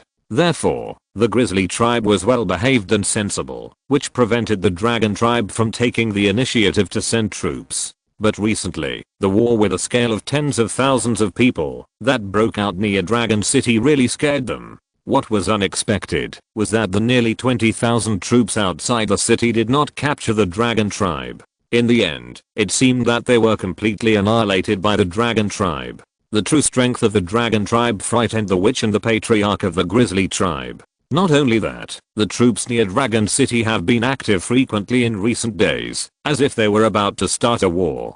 Therefore, the top leaders of the grizzly tribe held a meeting for this purpose. Chapter 187 The Grizzly's Strange Behavior. Inside a giant tent in the grizzly tribe. At this time, the grizzly tribe witch, the grizzly tribe chief, and 4 other elders gathered together to discuss how to deal with the dragon tribe. The grizzly tribe chief sat on a stone bench and spoke first. The dragon tribe is coming with great force. It is difficult for us to resist it alone. I propose to find other tribes, to form an alliance to jointly resist the dragon tribe. After hearing this, an elder shook his head. Chief, have you forgotten the battle a few days ago? How many tribes do we need to find to reach that scale? What's more, even if we can gather 10,000 people, we may not be able to win. After hearing this, the grizzly tribe chief shook his head and said nothing. Everyone looked at the grizzly tribe witch who was sitting in the first seat. The shaman of the grizzly tribe was an old man with a hunched body and wrinkles all over his face. He opened his mouth slightly, and his old voice reached everyone's ears. The general trend cannot be violated. The dragon tribe has the potential to revive, and has a powerful leader. Could they be plotting against the surrounding tribes? No, they are plotting against the entire grassland. If we want to preserve ourselves in this grand war, we must choose a good position, and send people to negotiate with the dragon tribe, telling them that we, the grizzly tribe, are willing to surrender voluntarily. But, shaman, if we surrender, what if the dragon tribe kills us? What if the tribe members are reduced to slaves? The chief of the grizzly tribe shook his head and looked very resistant. Don't you know what the attitude of the dragon tribe is towards tribes that surrender voluntarily? The Futeng tribe surrendered voluntarily before, and now the entire tribe has not only not been dismantled, but the Futeng tribe shaman and the Futeng tribe chief are still reused. The shaman of the grizzly tribe couldn't help but speak loudly. After hearing this, the chief of the grizzlies immediately became furious and said, "How can our grizzlies tribe be willing to be inferior to others?" The 3 elders held the same opinion as the chief of the grizzlies tribe. That is, they would not accept surrender to the dragon tribe. However, the witch of the grizzlies tribe and another elder felt that they could only surrender to the dragon tribe if they wanted to save themselves. Therefore, the 2 parties fought fiercely and gradually had conflicts. After a while, the chief of the grizzlies tribe laughed coldly and said, "Witch, since you insist on taking the tribe members to surrender to the dragon tribe, don't blame us for being rude." Hearing the unkind words of the chief of the grizzlies tribe, the witch of the grizzlies tribe frowned and said, "What are you going to do?" The chief of the grizzlies tribe glanced at him and then said in a deep voice, "Come on. Capture this witch who betrayed the tribe." As soon as the voice fell, the tent was suddenly lifted, and a ray of light shone in. Then 6 grizzlies warriors, 2 meters tall, rushed in with a huge bone knife in their hands. The witch of the Grizz tribe looked at the 6 Grizz warriors who broke in with a cold expression and said, "I hope you won't regret it." The chief of the Grizz tribe laughed and said, "Witch, you'd better take care of your own fate. You still want to threaten others before you die. Your disciple has already given me the method of preparing the witch medicine. Let's put it this way, you are no longer of any value, or you can die." The temperature in the tent suddenly became cold with the last words of the chief of the Grizz tribe. After hearing this, the witch of the Grizz tribe did not show any fear on his old face but laughed. "It's really ridiculous. Do you think that what you, the chief, Can give. I can't give? How do you think that the method of preparing the witch medicine is true? How do you think that my disciple will betray his mentor and turn to the chief of a lower status? Ridiculous. It's really ridiculous. The old man's laughter resounded in the ears of everyone in the tent, and the chief of the Grizz tribe was shocked, and his heart skipped a beat after hearing it. The grizzly tribe witch slowly stood up and walked out. The 6 grizzly warriors at the door did not dare to stop him. Catch the chief and these 6 people. An old voice sounded from the door of the tent. Then, more than 20 grizzly warriors suddenly came in from outside the tent and tied up the grizzly tribe chief and the 6 grizzly warriors. Bring them out. The grizzly tribe witch's voice fell. The grizzly tribe chief and the 6 warriors in the tent were escorted out. The grizzly tribe chief was pushed out of the tent and looked forward with a stunned face. There were thousands of grizzly warriors standing in the wide field in front of the tent. They looked at the grizzly tribe witch with respect and enthusiasm. The witch's influence is already so big. The grizzly tribe chief looked at Hen for a while. As early as when you asked me for the method of preparing witch medicine, I am the witch guessed your intention. At this time, the grizzly tribe witch's disciple came over and looked at the grizzly tribe chief with a face full of sarcasm. The chief of the Grizz tribe felt his face burning hot, and his life of more than 30 years was wasted. I exercised the power of witches to deprive Hang of his position as chief. Hang intended to kill the witch and be demoted to a slave. The 6 warriors who colluded with him were deprived of their warrior status and sentenced to beheading. After the witch of the Grizz tribe finished speaking, the 6 people were escorted to the execution ground. During this period, the 6 people cried and howled, shouting "Spare my life" and other words. After a while, 6 round heads fell to the ground, and there was no more noisy sound on the field. The former chief of the Grizz tribe was thrown into the slave camp. Sent people to the dragon tribe to negotiate. My Grizz tribe is willing to surrender. The witch of the Grizz tribe left after the voice fell, and his disciples led a team of people out of the tribe and headed towards the direction of Dragon City. Dragon City, North City area. At this time, Qin Yu brought a team of guards to the newly built chicken farm. The chicken farm, which covers an area of thousands of square meters, looks very spacious, and there are also some feeding troughs and water troughs. Qin Yu's consciousness moved, and a green stream of light appeared in his hand. White feathered chicken, species card. After use, you will get 500 white feathered chicken cubs. White feathered chickens are a type of laying hen. They can grow to maturity in 100 days, lay more than 30 eggs per month, and have a lifespan of 6 to 7 years. They are resistant to diseases, disasters, and plagues. Qin Yu glanced at the introduction, and then threw the species card into the fence of thousands of square meters. Then a green light fell into the chicken farm. After a while, a burst of chicks chirped, and then the light dissipated. More than 500 white feathered chicken cubs appeared in the chicken farm, wandering around. The young body is only the size of a human fist, with white feathers and yellow pointed beaks. Have someone take good care of them, and if there is a mistake, they will be severely punished. Qin Yu instructed the guard beside him. I will definitely convey the message. The guard beside him quickly responded. Qin Yu nodded, and just as he was about to leave, he saw a scout riding a horse and rushing over. Whoa. The scout reined in his horse and stopped, then turned over and jumped off. He bowed and said, "Report to the tribe leader. The envoy of the grizzly tribe has arrived at the North City gate and wants to see you." See me? Qin Yu was stunned, and for a moment he was a little confused about what the grizzly tribe was up to.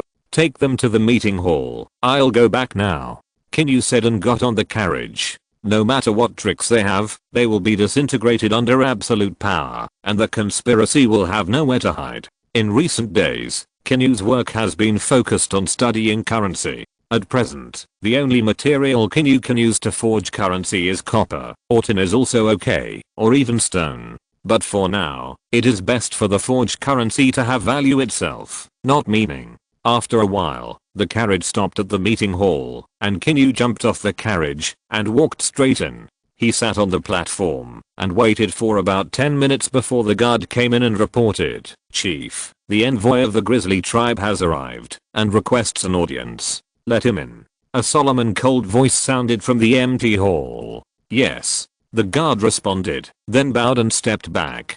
A moment later, a thin man in linen clothes walked in with a respectful look. I'm a disciple of the first generation of the grizzly tribe Wu, and I'm here to see the chief of the dragon tribe. The man bowed slightly. What is it? The solemn and majestic voice fell into the man's ears, and the man hurriedly responded, I'm here on behalf of the grizzly tribe Wu to convey the meaning of the entire grizzly tribe. More than 4,000 people of the grizzly tribe are willing to bow to you. I hope you will not hesitate to take them in. Oh. Qin Yu looked a little surprised. He didn't expect the grizzly tribe to have such awareness. Or was there some conspiracy behind this? Perhaps worried that Qin Yu would think too much, the thin man hurriedly continued, don't think too much. The long battle of the dragon tribe a few days ago was really shocking. My grizzly bear tribe knew that we were no match for you, so after discussing with the leaders of the tribe, we decided to surrender to you. Qin Yu nodded slightly after hearing this. It was understandable. In the war of tens of thousands of people a few days ago, even if the bear tribe had witches, the number of people was only a few thousand. Of course, it was impossible for them to defeat the dragon tribe. Perhaps the mobilization of troops in the past few days scared this neighbor, so he came here to surrender. But this matter is of great importance. I agree to the surrender of the grizzly tribe for the time being, but the specific process needs to be discussed again. For this purpose, I will organize a team to be responsible for the resettlement of the tribesmen who migrated from the grizzly tribe, but the migration needs to be done in batches. Secondly, the grizzly tribe can recommend 3 people, and after I meet them, I will entrust them with important positions. After hearing this, the thin man smiled. The chief of the dragon tribe is wise. I will take the good news back to report to the witch. I wish you a long life. Qin Yu waved his hand and asked him to leave. The other party hurriedly bowed and left. After the envoy of the grizzly tribe left, Qin Yu asked someone to call Kishi, the chief of the law hall, over. A moment later, Kishi, wearing a linen coat and a leather armor, walked in slowly without any sharp weapons. Your subordinate Kishi greets the chief. A strong and vigorous voice came from Kishi's mouth. Qin Yu nodded slightly and said, how is the order in the cities recently? How is the crime rate? Kishi bowed and replied, to the clan leader, few of the old clan members will break the law, and they are more familiar with the law, while some of the new members will not understand the law and break it, but this is not a reason for them to make mistakes. I will treat them all equally, and punish them according to the rules. 3,000 words long chapter. Chapter 188, Currency Issuance, System Transformation. Qin Yu nodded and said, very good, but recently your work will be handed over to your subordinates. You will take a group of people to properly settle the tribesmen who migrated from the grizzly bear tribe. Settlement is a small matter, order is a big matter, and it is possible that the other party will start a civil strife in the city, which is the most important thing. When the situation is not good, I allow you to apply for the assistance of the Imperial Guards, but you must report to me in time. I understand. Kishi bowed. Well, go down. Qin Yu watched Kishi leave. Then he took out a strange item card that was placed in the system warehouse. Coin furnace. You can consume civilization points to edit the currency template. You only need to immerse your consciousness in it and engrave the desired currency style in it. Then select the materials and fill in the materials after editing to continuously produce currency. This is a blue quality item that Qin Yu obtained a long time ago. He moved his consciousness and chose to use it. The coin furnace originally in the card instantly appeared in front of Qin Yu. It looks like a bronze alchemy furnace. Since Qin Yu is the owner, the method of use appeared directly in Qin Yu's mind. After thinking for a while, Qin Yu still planned to use more conventional gold, silver and copper to forge currency. Judging from the current economic and industrial level, there is no need for economic currency with a relatively high value, unless it involves some transactions such as real estate. After thinking for a while, Qin Yu quickly decided to make currency with 2 materials, ordinary copper ore and thunder copper ore. Ordinary copper coins are the basic currency. The currency made from thunder copper ore only retains a trace of thunder essence. The cast currency has a trace of purple light, and it will feel numb when touched. The latter is more valuable. Qin Yu plans to set the ratio of the two to about 100:1, and then slowly change it later, if it is not suitable. Come on, bring some smelted copper, and some purified thunder essence. Qin Yu shouted loudly. After hearing this, the guards outside immediately rushed to the copper workshop. After a while, several soldiers brought in 100 kilograms of copper and some thunder essence. Qin Yu waved his hand and asked them to retreat, and then began to study the use of the coin casting furnace. The first thing is to edit the currency template, which is the appearance of the currency. Editing a template costs 10,000 civilization points. The advantage is that the subsequent casting of this currency template does not require any consumption, except for materials. Qin Yu first paid 10,000 civilization points by default and unlocked a template. Then he immersed himself in it and began to imagine the appearance of the currency. First, there is ordinary currency, that is, currency cast with ordinary copper. One coin weighs about 3 grams, has a diameter of 3 centimeters, a square hole in the middle, and a round shape.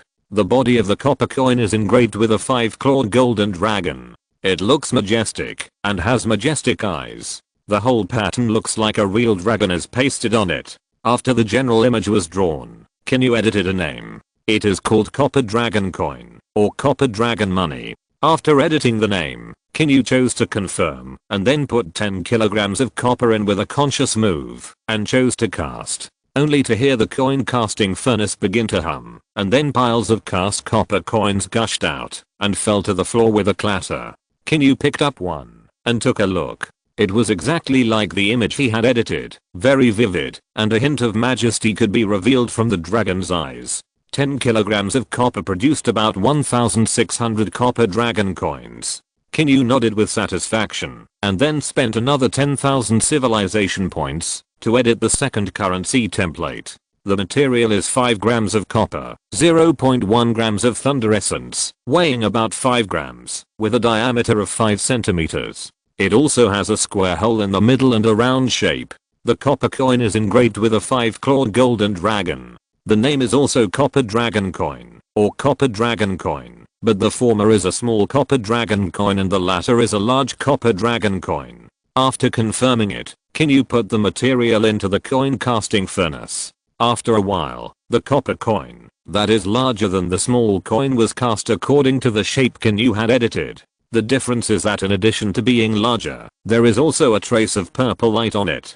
Qin Yu touched it lightly, and his fingertips felt numb. Looking at the piles of 2 currencies scattered on the ground, Qin Yu couldn't help but smile with satisfaction. In the following time, he asked people to send more casting materials. In the meeting hall, 2 kinds of currencies continued to flow out of the coin casting furnace. While controlling the coin casting furnace, Qin Yu ordered people to build a coin storage warehouse around the inner city wonder. Until the evening, Qin Yu estimated that this time the minting of small copper dragon coins totaled 300,000 pieces, and the large copper dragon coins totaled about 5,000 pieces.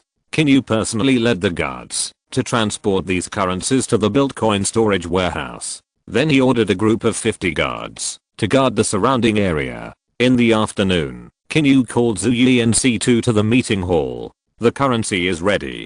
Let's talk about the follow-up plan.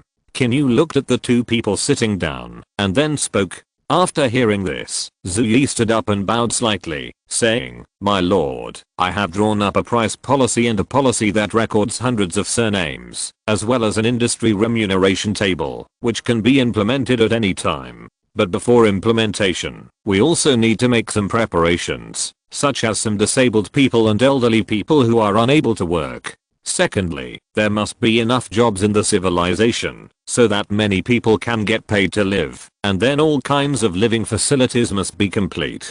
Secondly, we must encourage people to start their own businesses and develop business. In the future, we must promote various taxes, and housing is also a problem." Zhu Yi said a lot in detail, and Qin Yu was dizzy after listening. "Okay, let's do it this way first.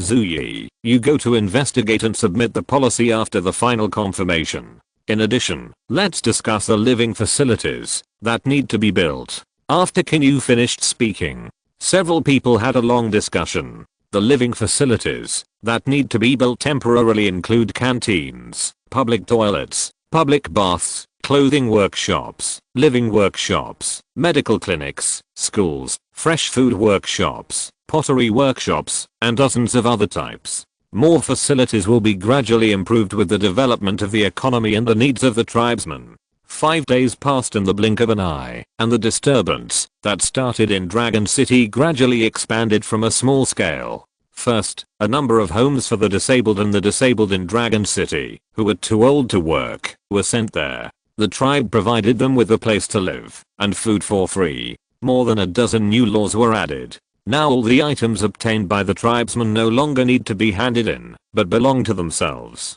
For example, the prey harvested from hunting outside can be freely disposed of. There are special butcher shops in the city that can help you skin and cut the prey, but they will charge a 20% labor fee. If you don't want these things yourself, there are also places that will take them, such as leather shops or meat shops. If you give things to these two places, you can give some exquisite copper coins according to the number reported by the other party. With these copper coins, you can exchange things in many buildings, and after the exchange, these things belong to you. But according to the people in those shops, this method is not called exchange, but trading. And all the tribesmen can also do business, but they need enough capital, as well as some skills or something else. There are good places and bad places. The tribe suddenly won't give out food for free now, and even places to live need to pay something. That is, copper coins. However, at present, each tribesman has a 5-day free residence period.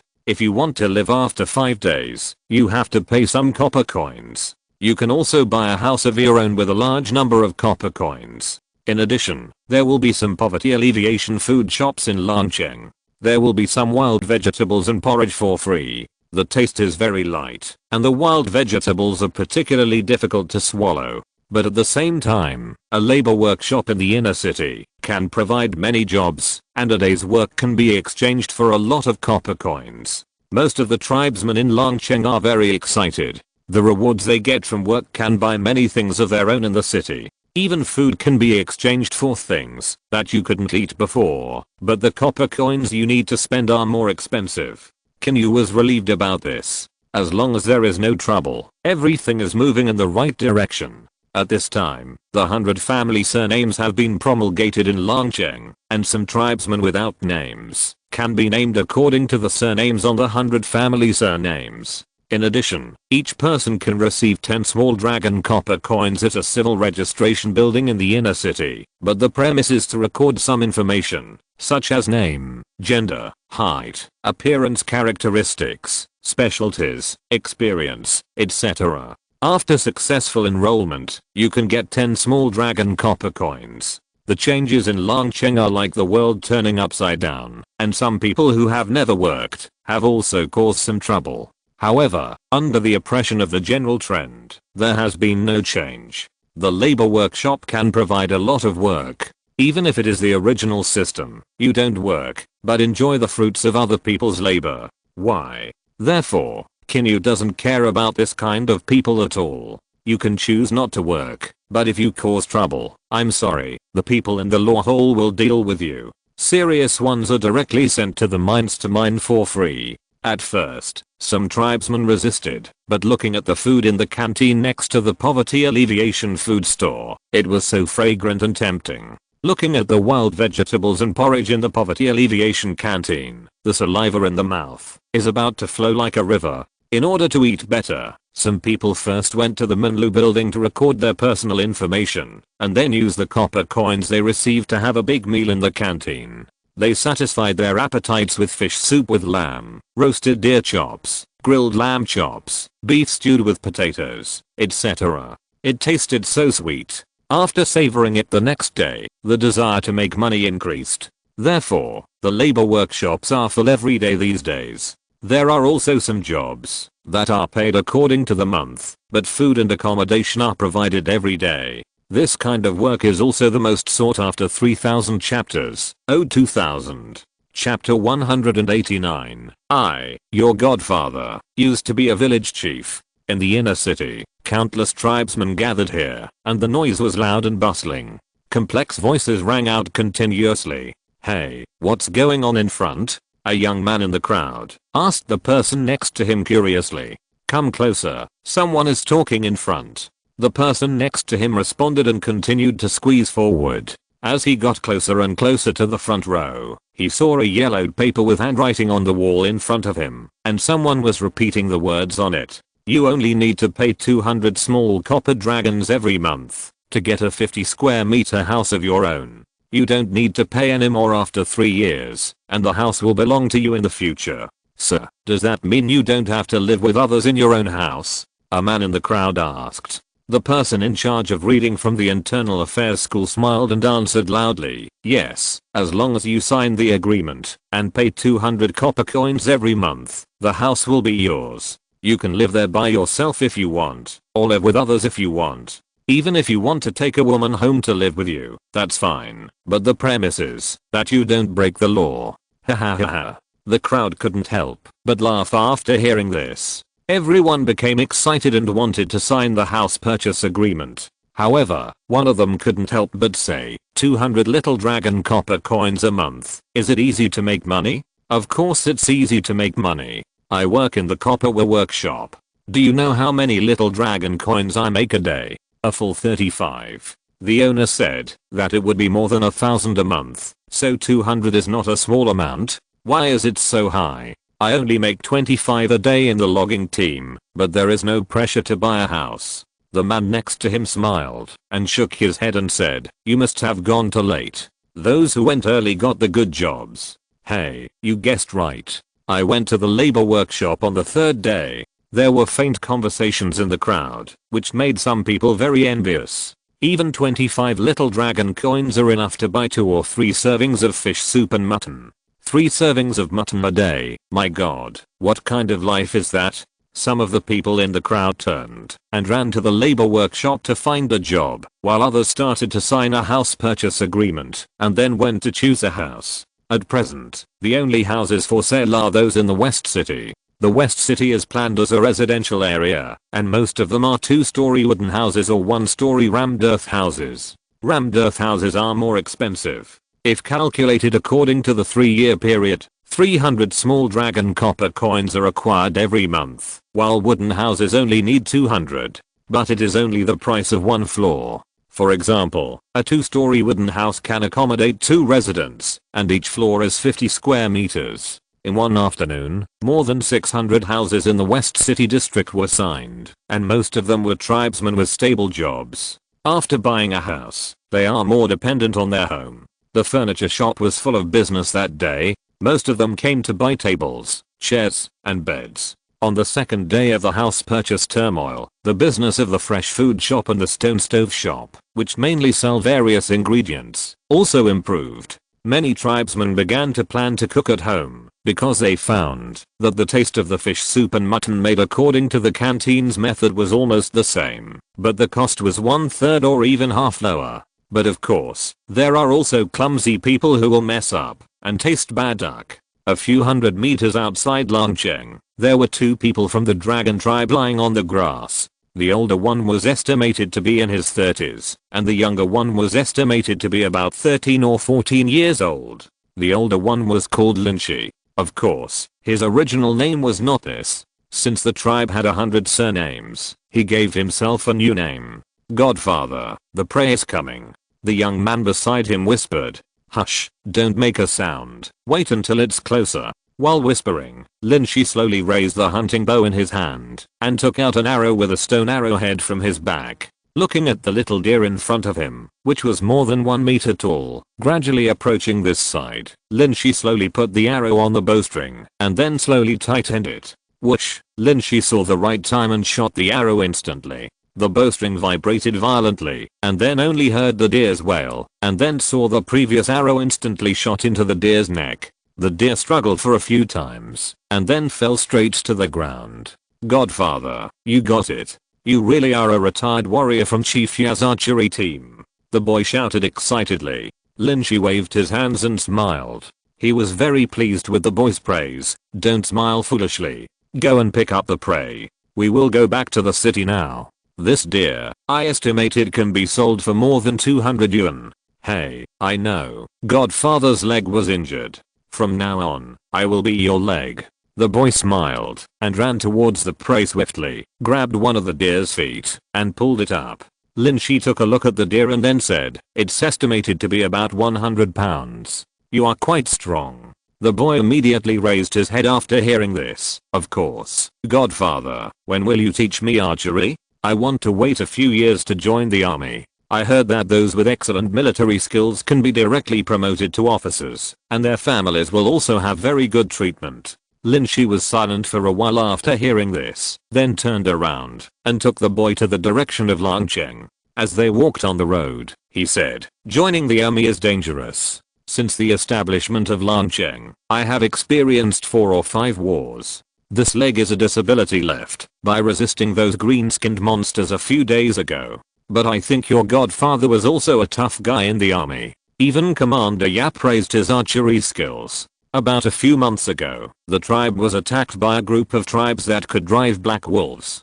That night, I shot and killed 5 wolves and 3 people with a bow, and I didn't suffer any injuries. The boy on the side was stunned when he heard this. "Is this true? Are you bragging, Godfather?" "Humph." Lin Shi snorted coldly and said, "To be honest with you, kid, before I retired, your godfather was a village chief with a salary of 2,850 people under his command. If you don't believe me, why can I, the retired clan leader, be directly compensated with a house? It's made of rammed earth, which is much more valuable than a wooden house.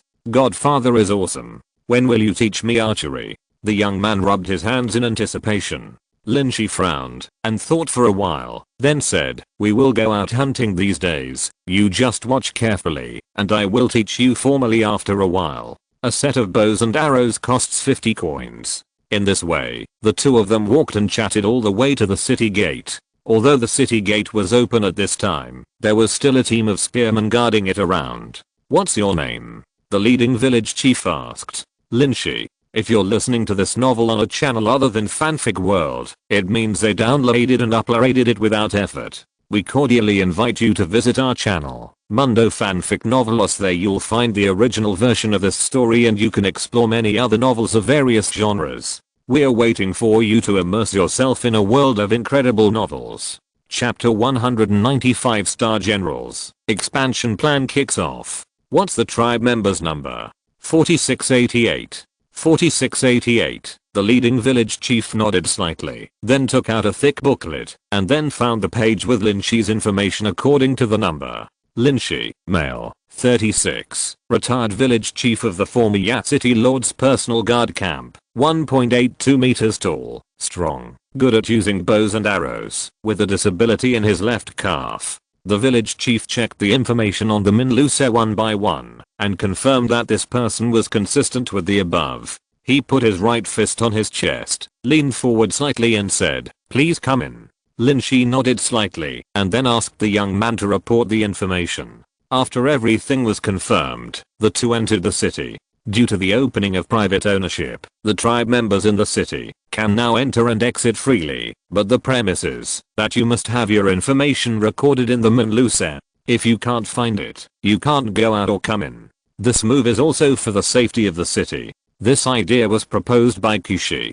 Qin Yu agreed immediately after hearing it and implemented it quickly. After Lin Shi brought the boy into the city, the boy looked at Lin Shi with admiration.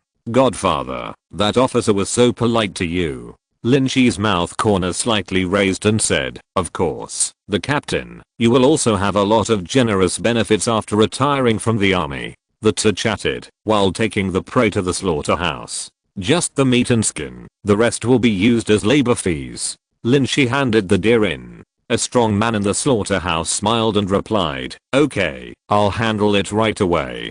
The price of a deer's hooves, head, antlers, deer viscera and blood is not cheap," so the strong man agreed readily. After a while, the strong man dragged a deer skin and more than 60 kilograms of raw meat out and put them in a sack and handed them to Lin Shi. Lin Shi took it and threw it to the boy next to him. The two went to the leather shop and then to the meat shop.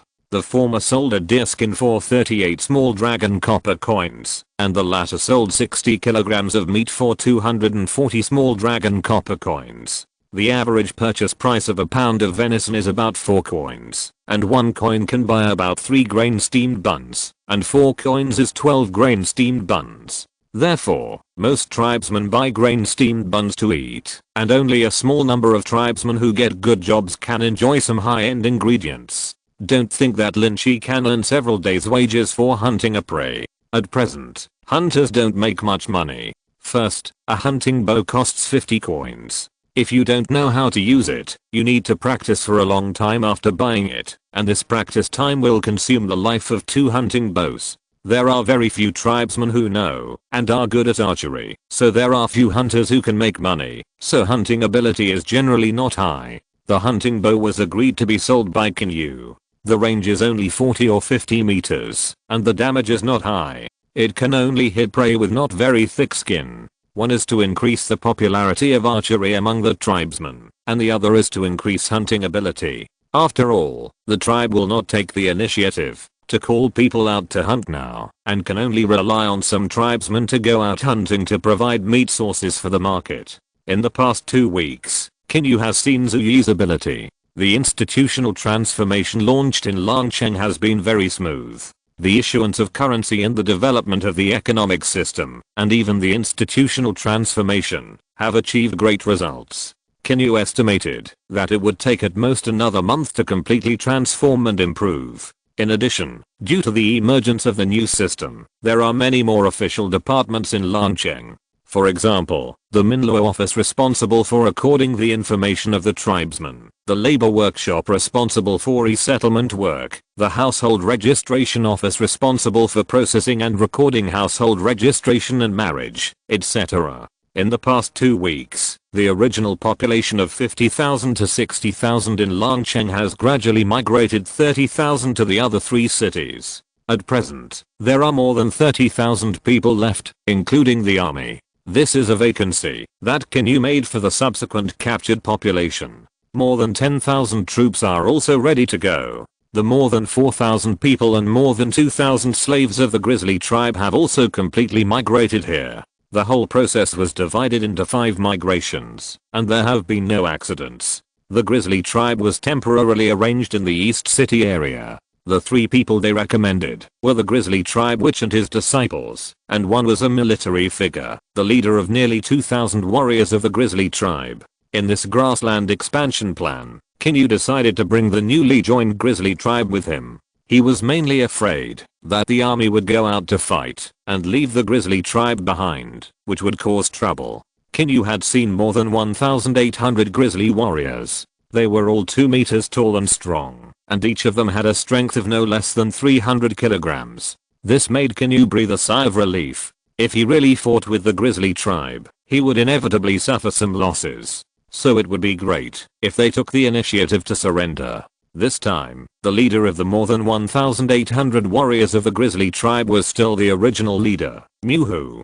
Qin Yu had seen this person's attributes and considered him a military talent. Name, Myuhu. Gender, male. Age, 26. Force, physique, agility, intelligence, command, battle talent, two-handed weapon, talent, snake hit 7 inches, B-class superior. Effect, there is a 70% chance of attacking the enemy's vital position, and the damage is increased by 80% when attacking the vital position. Satisfaction, 65. Loyalty, 69. Qin Yu is not too concerned about the attributes of the general's force and physique at present, because both the witch medicine of the Grizzly tribe and the spirit seeds of the dragon tribe can create a high-level fighter. However, Qin Yu still values people with high initial force potential, because the upper limit of such talents is relatively high, and there is a high probability that they can break through to the extraordinary.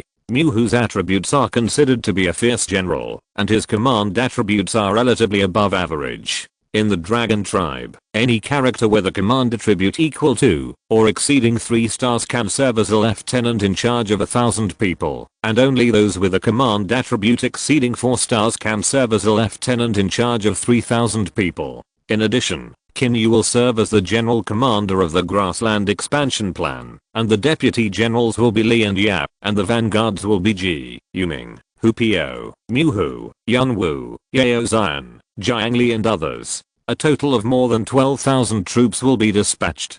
There are more than 300 target tribes. After all of them are conquered, a branch city will be established in the middle of the grassland, and then gradually encroach on other areas. At present, all 5,000 spearmen in the army have been replaced with thunder copper weapons, and all positions above the head have been equipped with a set of mountain patterned iron armor. The entire Dragon City is like a huge war machine at this time. Hundreds of carriages dragging various resources left the Dragon City under the escort of the army. Chapter 191 9,000 square kilometers of land. On the vast grassland, cavalrymen lined up in rows like a torrent. Horse manes of different colors fluttered in the wind, and the knights on horseback were carrying bows and arrows and holding spears, ready to go. The iron hoof stepped on the soft grass, stirring up a large piece of soil. The target of the Dragon Riders Battalion is the 26 tribes in the southwest.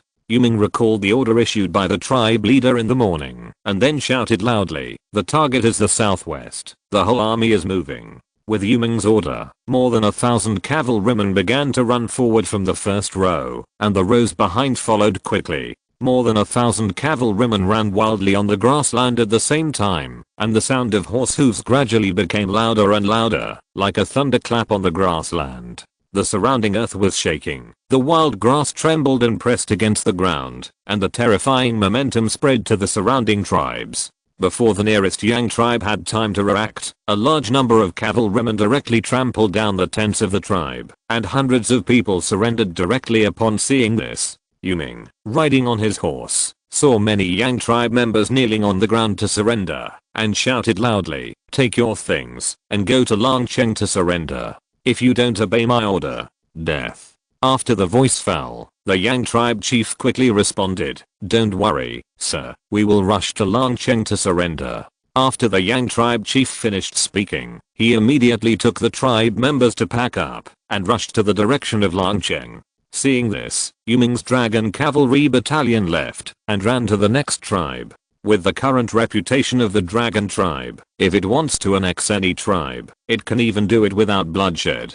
First, it is because everyone knows that the Dragon tribe is powerful, and second, as long as you surrender voluntarily and do not resist resolutely, there is no danger to your life, and most of them will not become slaves. Therefore, when many people in many tribes see that they can survive by surrendering, if they cannot win, most people will choose to give up resistance and surrender directly. It can be said that, if the Dragon tribe wants to take over the entire eastern grassland, there will be almost no stubborn resistance. In just one day, the Dragon Cavalry Battalion's cavalry flattened 17 tribes of various sizes, capturing a total of more than 13,000 people. And this was just the harvest of the Dragon Cavalry Battalion. G led a total of 500 Blood Covenant Wolf Riders, including new recruits and veterans, to capture 9 tribes and capture more than 8,000 people. Hupio led more than 1,000 Dogman warriors, to kill dozens of tribes, and flee in panic, and finally captured more than 10,000 people. About 20 miles north of the Dragon tribe, there was a large tribe of more than 6,000 people. They stubbornly resisted the expansion of the Dragon tribe, and vowed to die. Yaozan led more than 150 dragon and tiger guards to kill directly, and beheaded the tribe leader. Later, the Dragon tribe army pressed in, and more than 6,000 people were forced to surrender, and were escorted into the mines to mine. The dragon and tiger guards only had a few minor injuries. As an extraordinary soldier trained by the Dragon tribe itself, almost every one of the more than 150 dragon and tiger guards was a 3-star or above force, and everyone was wearing bronze-to-legged armor, and holding thunder copper weapons in their hands. The fighting power is extremely strong. Later, when Qin Yu found that the decapitation operation was very effective, he wrote down the tribes that resisted fiercely around him, and then sent shadow guards to assassinate them. Once the assassination was successful, the shadow guards would send a signal, and then the army of the Dragon tribe would come immediately, and flatten the tribe. In just 5 days, the entire eastern part of the grassland, with an area of 9,000 square kilometers, was all included in the territory of the Dragon tribe. The total number of captured people reached more than 80,000 people, more than 7,000 horses, more than 10,000 grassland cattle, and more than 30,000 grassland sheep. The huge harvest made Qin Yu taste the sweetness, but just when he wanted to continue to expand, Zhu Yi came and made a suggestion. The general idea was to let him digest the food in front of him first, and then continue the expansion plan. Qin Yu accepted half of it after listening, and the plan was gradually adjusted to continue to expand, while carrying out construction planning. The first is the problem of population resettlement. At present, the total number of the 4 cities of the Dragon Tribe and the newly added population is about 150,000. Panhu City is not suitable for habitable human beings, so they can only be placed in Coal City and Fairy Valley City. Coal City can only accommodate more than 10,000 people, because it is not suitable for living. There is only a coal mine there, and it is not a habitable city. Fairy Valley City is very suitable for living, and the cultivated land area is also increasing, so Qin Yu directly settled more than 50,000 people in Fairy Valley City. More than 20,000 people were settled in the primary mine, basically all the enemies who resisted more fiercely this time, so they were taken there to mine. The remaining nearly 80,000 people were settled in Dragon City.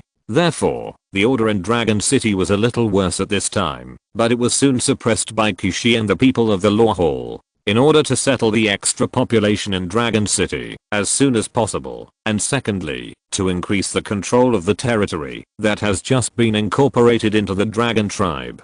Qin Yu plans to build 2 sub-cities and 10 towns in the eastern area of the grassland. The scale of the 2 sub-cities is about 50,000 people per city, and the scale of the 10 towns is about 5,000 to 10,000 people per town. 5 towns were built around each sub-city to protect each other. The total number of construction workers reached tens of thousands, and the expenses were also very high. On average, each person had to pay 20 small dragon copper coins every day. 200,000 small dragon copper coins were needed every day, and this cost made Qin Yu grit his teeth secretly. If the original system was followed, only 3 meals or even 2 meals would be enough. But there was also an advantage, that is, the speed was 2 or 3 times faster than before. In addition to these 10,000 people, there were more than 10,000 captives who were only fed and not paid, and they could only receive normal treatment as tribesmen after working for a month. The coin casting furnace in the meeting hall has never stopped running. A large amount of copper was transported to the meeting hall and finally turned into various copper coins and transported to the coin storage. Later, Qin Yu opened the exchange of small dragon copper coins and large dragon copper coins. He called on the majority of tribesmen to exchange a large number of small dragon copper coins for large dragon copper coins. Many tribesmen also agreed. After all, compared with small dragon copper coins, large dragon copper coins are easier to carry and store. Therefore, the pressure on currency was slightly reduced. Recently, theft and robbery cases have occurred frequently in Langcheng. The purpose of the criminals is money. Some people with bad personalities find that stealing and robbery not only make them feel excited and relieve stress, but also can easily get a lot of money. And plundering the fruits of others' labor also makes them feel comfortable. Therefore, the Law Hall has been continuously recruiting staff recently and has frequently issued several severe laws. Those who steal seriously can even be hanged, and even those who are lightly punished will be beaten on a board engraved with spikes for more than 10 or 20 times. Chapter 192, Straw Puppet and Wooden Puppet. As the saying goes, heavy punishments are used in troubled times. Most of the population in Langcheng was captured, so Qin Yu strongly agreed to use heavy punishments. Criminals should be afraid of the strict laws. No one can break the law, and once they break the law, they must be severely punished. After a few days of rectification, the order in Langcheng has improved a lot, and because of the recent increase in warhorse resources, Qin Yu waved his hand and directly selected 2,000 warhorses from them to join the army. The 2,000 recruits from the militia training camp were immediately sent to the Royal Knights Academy. A total of 2,000 primary riding skill books and 2,000 primary riding and archery skill books instantly created 2,000 archers. Then Yuming led the cavalry of the old dragon cavalry camp to train them. In just less than 5 days, they had the qualifications and strength to go out to fight. Located in the area where the eastern and central parts of the grassland intersect, the construction team of the Dragon Tribe is now carrying out the construction plan of the sub-city.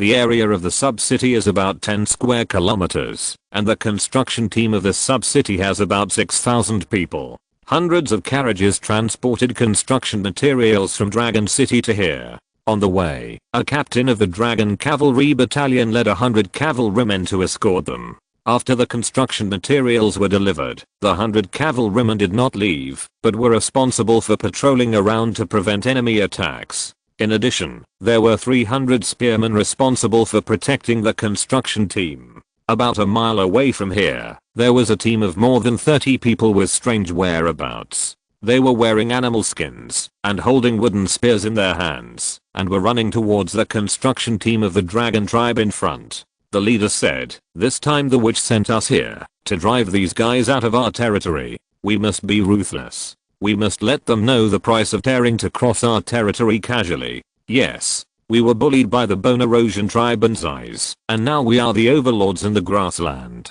They are just a group of primitive people without inheritance, and they are really tired of living." Another person who seemed to be second only to the leader said angrily. The emotions of the rest of the people around were aroused. One by one, they ran forward quickly with angry expressions. More than 30 people quickly rushed to the vicinity of the construction team. If you were still wondering why only 30 people dared to attack a team of thousands of people, then you will soon be able to solve the puzzle. I saw that the grey light began to flash around the 30 people. The weeds nearby began to rustle, and dense yellow shadows suddenly appeared behind the crowd. A closer look turned out to be a bunch of straw men. These straw men had only a pair of grey eyes on their heads. They were of different heights and were made of grass. Some of them held ropes, some held spears, and some held stone knives. As soon as they appeared, they were controlled by the 30 people to attack the construction team of the dragon tribe. In a few blinks of an eye, more than 500 straw men were summoned with grey light and ran towards the construction team. The movement from the west was soon discovered by the surrounding cavalry and spearmen. The two captains immediately shouted loudly, "Enemy attack! Protect the tribesmen!" 300 spearmen immediately rushed up to form a formation to block the tribesmen. The cavalry quickly urged the tribesmen to retreat and then sent a few riders back to report the situation. The remaining cavalry were divided into two sides and began to shoot arrows at the rushing straw men. Nearly 100 cavalrymen began to quickly shoot arrows at the rushing straw men. After several rounds of continuous shooting, hundreds of arrows turned into dense black dots like dark clouds and covered the straw men. Soon, something that surprised and puzzled everyone happened. The straw men were almost not affected after being shot by arrows. Only more than 20 of them were unlucky and were shot into the eyes with grey light, and they fell to the ground without reaction. Their weakness is the eyes. The cavalry leader observed for a moment and shouted loudly. After hearing this, the rest of the cavalry immediately began to shoot at the eyes of the straw men in front. But such a small weakness is so easy to hit when they are running fast. The 30 people at the back couldn't help but laugh. Although these barbarians have a lot of bows and arrows, they have no effect on the straw puppets. They can't even hit them. When they get close, they will be dead. Just as everyone was saying some mocking words, the straw team instantly collided with the spearmen in front. The 30 people suddenly looked over with wide eyes. They saw that the expected scene of the enemy being devoured did not appear, but a piece of lightning suddenly appeared in front of the spearmen. There was a rumbling sound around them. The terrifying momentum made everyone tremble, and they saw many straw puppets being swallowed by lightning, and then slowly disappeared. After the light dissipated, the spearman array was slightly exhausted, but nearly 500 straw puppets were instantly destroyed. How is it possible? Are they also an ancient clan? The leader said in disbelief. They noticed us. Run. Before the leader could be shocked for long, he saw the cavalry in front quickly discovered them, and then galloped over. Everyone was in a panic and quickly used their best skills. A grey light suddenly appeared. After the light dissipated, more than 20 wooden puppets nearly 2 meters tall appeared in front of the cavalry. The wooden puppets won't be able to hold on for long. Let's go, the leader shouted, and then led his men to run quickly to the west. Looking at the wooden puppets that suddenly appeared, the cavalry leader was stunned for a moment and then shouted, "Leave these to the spearmen. I will lead them to chase those who are causing trouble." The spearman leader immediately shouted in response, "No problem." Spearmen, use lightning to smash these wooden men. The cavalry team instantly bypassed the wooden men blocking the front, and then saw a large area of lightning blasting again, swallowing up many wooden men. The lightning power condensed by more than 300 thunder copper weapons is naturally not something that more than 20 wooden men can resist. Soon the lightning dissipated, and all the wooden men were blasted into black dead wood. The cavalry leader led the cavalry to chase the direction where those people had just fled. Surrender. Paul's body intact. The cavalry captain shouted loudly, then took an arrow from his back and put it on the bowstring, then controlled the horse under him while aiming at the fleeing enemy in front. Whoosh, a sound of breaking through the air was heard, accompanied by a scream. The calf of an enemy was shot through in an instant, and he fell to the ground immediately. After the cavalry captain saw that the enemy in front was not like those puppets without weaknesses, he immediately ordered, shoot their legs. Catch them alive. Chapter 193 Economic Development, Bai Academy. The surging rain of arrows quickly devoured the enemy. As veterans of the Dragon Cavalry Battalion, their archery skills were very good and accurate. Almost in an instant, each of the 30 enemies was hit by several arrows in the leg. Only 8 of them were shot in the vital parts and fell to the ground and died. Soon many cavalrymen caught up and surrounded the 20 or so people who were still alive after being shot by arrows and pointed their sharp spears at them instantly. A bunch of scoundrels. Tie them all back and wait for the tribe leader to deal with them. Yes. Many cavalrymen turned over and dismounted and tied up the remaining enemies. The cavalry leader thought for a moment and then said, tie them to the horses and we will return to Dragon City immediately. As soon as the voice fell, everyone lifted the enemies onto the horses' backs, and then they all got on the horses. Seeing this, the cavalry leader shouted in a low voice, go. Then he squeezed his legs on the horse's belly, and the horse rushed forward fiercely, and the cavalrymen behind him followed. In the meeting hall of Dragon City, my lord, with your internal affairs school as a foundation, 12 schools specializing in teaching literacy have been successfully established in Longcheng, and the number of students is estimated to reach more than 200. Zhu Yi reported with a bow. Qin Yu nodded slightly. The tuition for the first period should be reduced, and accommodation should be arranged. After these students graduate, they will be given generous rewards. I believe that literacy will be a torrent of the times. I understand. Zhu Yi nodded repeatedly after hearing this. Well, how about the newly established market in Zicheng recently? Are there any tribesmen renting shops to do business? Qin Yu looked up at Zhu Yi and asked. Zhu Yi thought for a moment and then replied, my lord, most of the market in West City is still our official industry, that is, yours. Since few tribesmen can master any skills or handicrafts, etc., no one has rented a shop to do business. Of course, part of the reason is a rent issue, and no one has taken the lead, so no one has tried it. However, in some places in West City, tribesmen have set up stalls themselves. Qin Yu couldn't help but fall into deep thought after hearing this. If the stalls do not affect the daily lives of other tribesmen, Qin Yu doesn't want to interfere, but he still needs to collect some stall fees. It's a bit of a headache in economic development. After thinking for a long time, Qin Yu's eyes suddenly lit up. He thought of a building he had obtained before that had not been used. 100 Arts School. It can be built at any location. No matter what kind of skills, as long as they are taught in the school, the student's comprehension ability will increase by 100% and the learning efficiency will increase by 100%. This is a blue quality building that allows people to quickly learn a skill. Of course, you need someone who understands this skill to teach it. Qin Yu thought for a moment and then said, I want to build a 100 Arts School in the inner city to teach the tribesmen the skills to make a living. After graduation, the government will also guide them to start their own businesses. However, the skills taught in each term are different, and the price is different.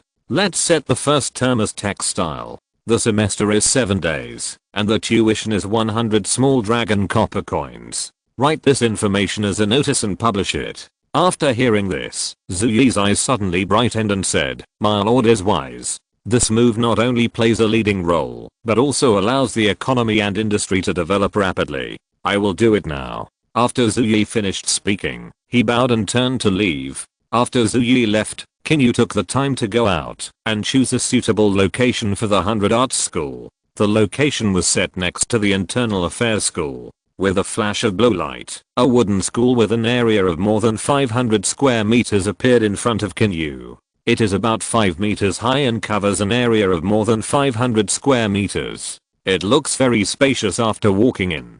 There is a podium on the high platform, and rows of tables and chairs below, which can probably seat 100 people.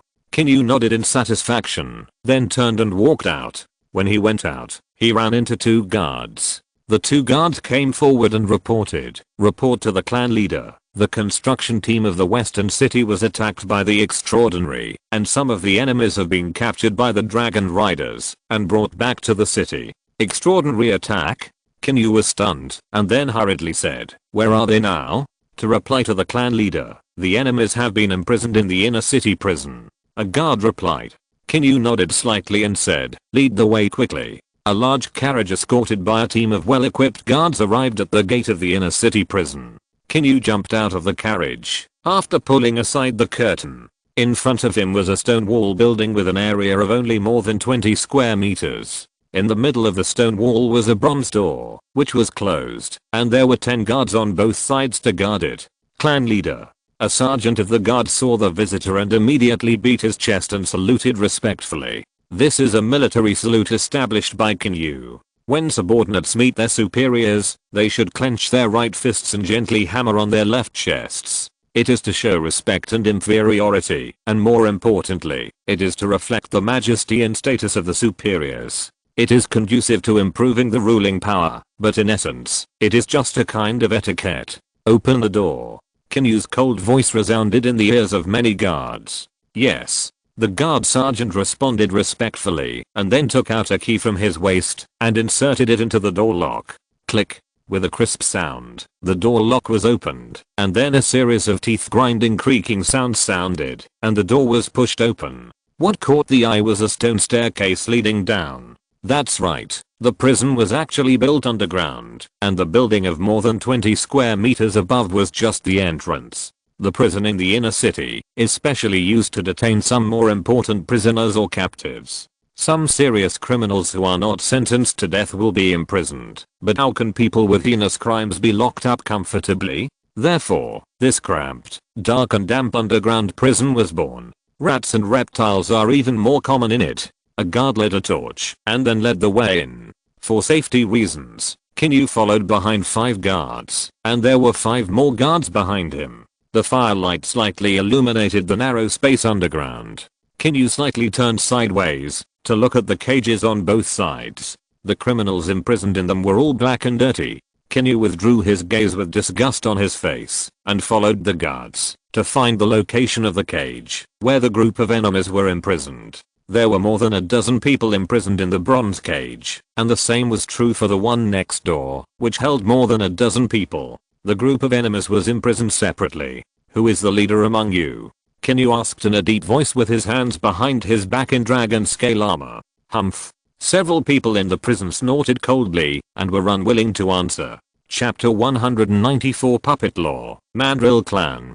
Qin Yu's face darkened, and he pointed at the first person who had snorted coldly and said in a deep voice, "Kill him." As soon as he finished speaking, a slight click sound suddenly came from the dark. Then everyone saw a short crossbow arrow instantly pierced into the neck of the person Qin Yu had just pointed at. Blood gushed out along the aorta, splashing the faces of the people around, and frightened the rest of the people in the prison to tremble.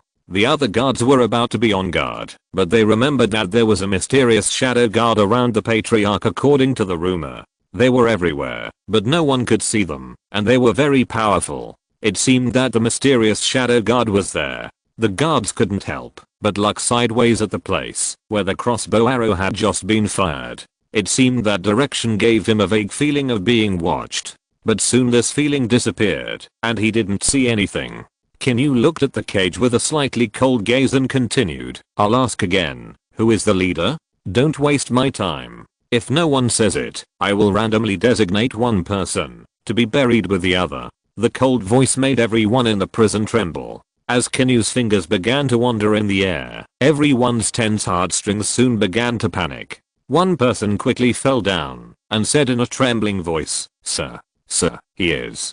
Qin Yu looked in the direction the man pointed. It was a thin man with black hair, rough skin, and strange patterns painted on his face with unknown dyes. Of course, the others were similar to him. If Qin Yu really asked him to distinguish, he really couldn't find out that this person was the leader here. Take him to the meeting hall. I don't like it here.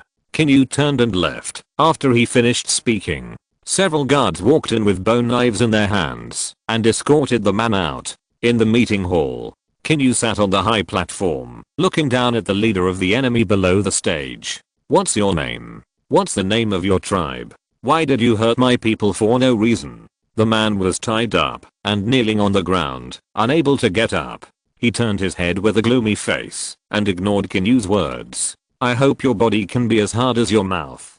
Qin Yu sneered and continued, "Come on, send him to the law hall, let Kishi torture him, and then send him back." "Yes." The two guards responded and escorted him to the law hall. A moment later, the man was sent back, but his body was covered with wounds, his eyes were dull and lifeless, and when he met Qin Yu's gaze, he suddenly became afraid. You ask, I will tell you everything, I will tell you everything."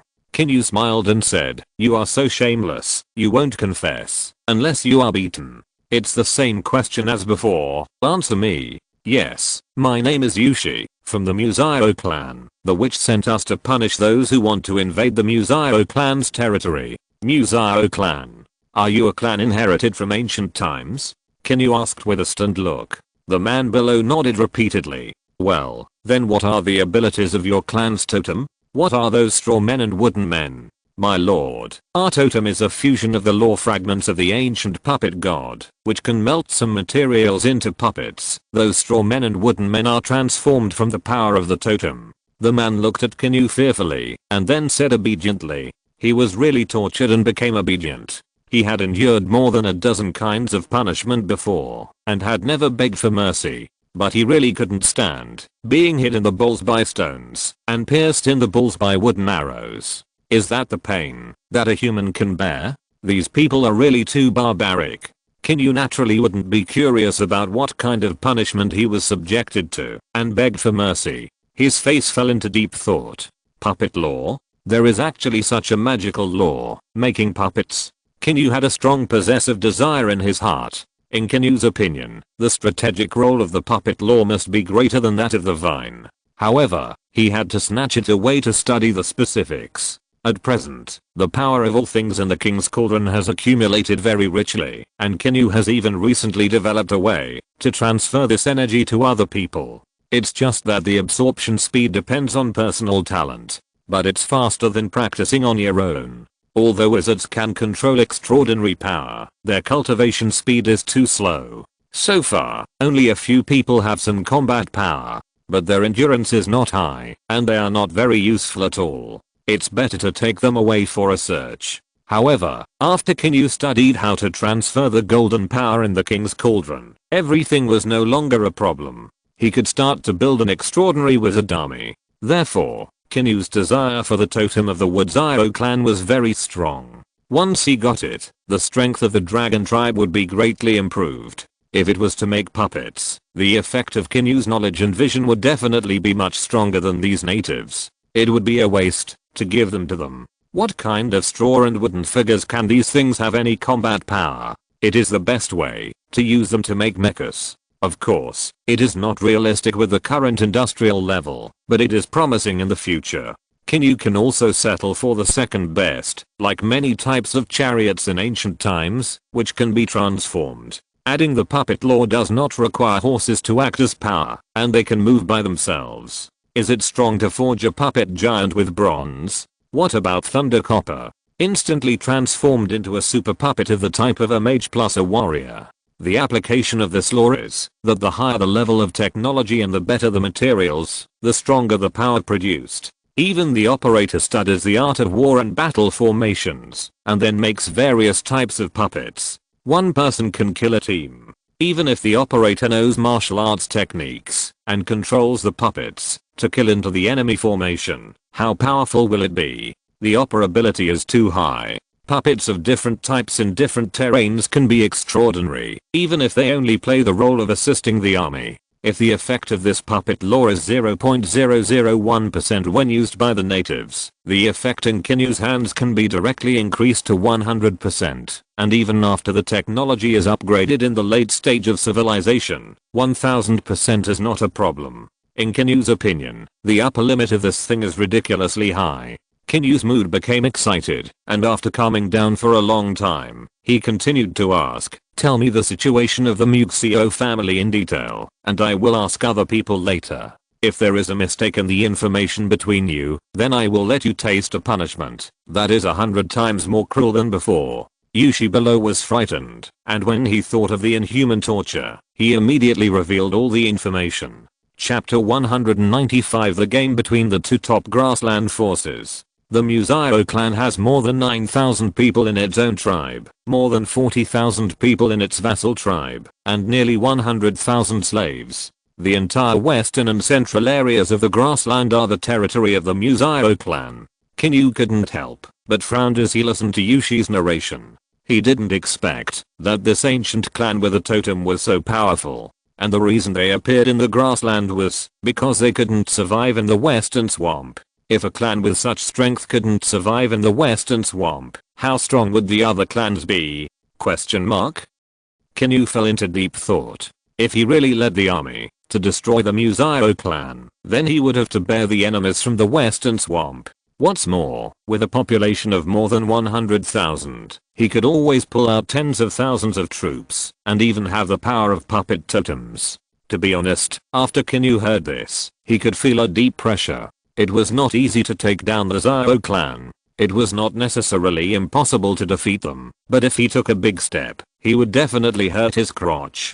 Qin Yu also had pressure from players from other worlds, so he needed to be more cautious. However, Qin Yu was determined to get the puppet totem, and he would definitely fight this battle, but it was not the right time at the moment. The enemy's strength was beyond Qin Yu's imagination, but Qin Yu's development speed was certainly beyond the enemy's imagination. As long as Qin Yu was given time, it would only be a matter of time before he conquered the Mythical clan. However, despite this, Qin Yu still asked about some other situations of the Mythical clan. For example, internal conflicts, weapons used, the number of puppets, and even the types of arms, whether there were cavalry, etc. Yushi also told him everything she knew. In terms of weapons, most of the Mythical clan and its affiliated tribes and slave army were bone soldiers, and a small number had black iron soldiers, that is, iron weapons. And these black iron weapons were all exchanged with the clans in the western swamp. In other words, there were iron mines in the western swamp, which made Qin Yu slightly excited. He finally had iron mines in his world. It just didn't belong to him yet, but it was only a matter of time before he plundered them. In addition, the Mythical clan also has a large number of horse resources, but they rarely fight on horseback, and most of them are used as transportation. After all, the dragon tribe has a variety of horse equipment, but the Mythical clan does not, so it is very difficult for the other party to fight on horseback. As for the types of soldiers, most of them are melee infantry, and there are also long-range bows and arrows. Of course, the power is similar to the hunting bows produced by the dragon tribe, with a range of about 50 meters, which is very different from the long wooden bow. There are more puppets, and some straw puppets and wooden puppets are just the basics. There are about 3 to 4,000 people who can control puppets. These people have the power of totem warriors, that is, they have higher attributes such as physical fitness and force, and they can also control puppets. The number of puppets controlled is different for each person, and it depends on the level of spiritual power to determine the number of puppets controlled. Straw puppets and wooden puppets are relatively ordinary puppets. In addition, there are some puppets carved out of boulders. They are powerful and are killing weapons on the battlefield. There are also some giant wooden bull puppets weighing hundreds of pounds. Thousands of them are not much worse than cavalry when charging, but they are clumsy and not as flexible as cavalry. However, it is much easier to attack the infantry formation. After hearing this, Qin Yu was not so afraid. Both wooden puppets and straw puppets are afraid of fire attacks. Even thunder copper weapons containing the lore of thunder and lightning can pose a huge threat to them. After roughly understanding the strength of the Museo clan, Qin Yu waved his hand and said, "Come and take him away. In addition, send Zhu Yi, Yap, and Li over." "Yes." The guard bowed and responded, then took Yushi away. A moment later, 3 people hurried over. "Take a seat." Qin Yu smiled and waved his hand. After hearing this, the 3 people thanked him and then found seats to sit down. Qin Yu repeated the situation with several people. "Everyone, I don't want to conflict with the Museo clan for the time being. What do you think?" "Patriarch, our army is not weak either. Why should we be afraid of them?" Ya asked with some doubts. Qin Yu shook his head and said, "Now that the tribe has just experienced a war, the territory is vast and the population has increased dramatically. It is now like a big fat man. We need to transform all this fat into thick muscles to burst out more violent power. However, just like this, if we encounter another war, the fat will slow down our pace." Several people couldn't understand some fragments of the voice, but the general meaning was still easy to understand. After thinking for a moment, Zhu Yi said in a deep voice, "In the face of a powerful enemy, we must show our strong side before we are qualified to negotiate with them." Qin Yu nodded. "Zhu Yi is right. Go on. I suggest that we speed up the construction of the western city while sending a large army to confront the Museo clan at the border. Let a prisoner send our meaning back, and then show our strong strength, and this matter will be 80% sure to succeed." After hearing this, Li and Ya nodded in agreement. Qin Yu thought for a moment and agreed happily. "Okay, let's do it." A giant settlement in the western grassland. This is the main settlement of the Museo clan. There are fences more than 1 meter high around the settlement to prevent wild beasts. Due to the lack of tree resources in the grassland, it is impossible to build large fortifications. Moreover, the Museo clan, as the new overlord of the western grassland, is rampant in the western grassland and no one dares to provoke it. The so-called fortifications are not necessary at all. At this time, the sky was dark, and thousands of braziers stood in the settlement to illuminate the entire settlement. A thin figure shuttled among thousands of tents and finally came to the only wooden building in a settlement. "A clan from the eastern grassland? Do you know the ability of their totems and the name of the clan?" The patriarch of the Museo clan got up from a stone bed covered with animal skins and asked with a strange look. "I only know that the other party is called the Dragon Tribe, and the ability of its totem should be related to thunder and lightning, and its strength is extraordinary. Go down." The patriarch of the Museo clan couldn't help but waved his hand in annoyance after hearing this. After the man left, the chief of the Museo clan stood up and walked out to the witch's residence. In a clan that has a totem heritage, the witch has the highest status, and the chief is equivalent to the second in command, and his status is somewhat delicate. Because the people of the clan have a very fanatical belief in the totem, and the witch is the only messenger who can deeply communicate with the totem, the people of the clan respect him very much. As long as the tribe members believe in the totem, they will also respect the witch at the same time, and only those who believe in the totem can obtain the power of the totem. Chapter 196 Advanced Winner Gold Coins. The witch controls the totem power and the totem warriors of the tribe. The clan leader cannot interfere at all, because once he chooses to betray the witch and join the clan leader, it is the same as betraying the totem, and his own totem power will be deprived. Therefore, all matters of the tribe must follow the will of the witch. Of course, if the witch gives up power, the clan leader will be the second will. "What's the matter?" The witch of the Museo clan woke up from meditation and asked the clan leader of the Museo clan who walked in. The clan leader of the Museo clan bowed slightly and then roughly recounted the matter. "Please let the witch make the decision."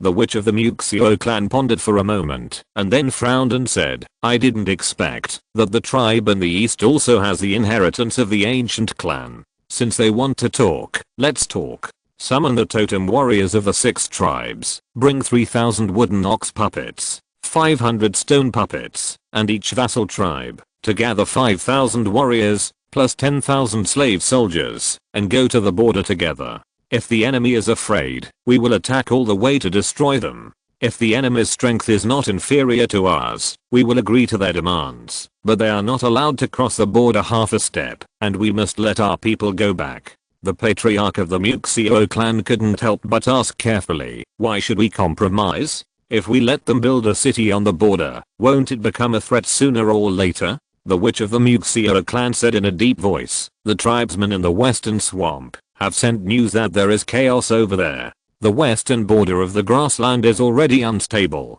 It is obviously unwise for us to go to war with another clan at this time and be attacked from both sides. Alas. I just got the news too. I don't know how many tribesmen will be injured. The witch of the Mythical clan looked a little lonely. I understand. The head of the Mythical clan bowed slightly and turned to leave. The next morning, outside Dragon City, dust was flying. The dense army of the dragon tribe was now all over the grassland, and the voices were bustling. The 3,000 cavalry of the Dragon Cavalry Battalion was at the forefront of the army, and the breeze blew the horse manes up. The intermittent neighing of war horses continued. Behind the cavalry were 5,000 spearmen holding thunder copper spears. The sharp spears were like a dense forest of bronze, surrounded by lightning patterns, and crisp thunder sounded from time to time. The strange scene of the whole team was like heavenly soldiers descending to earth.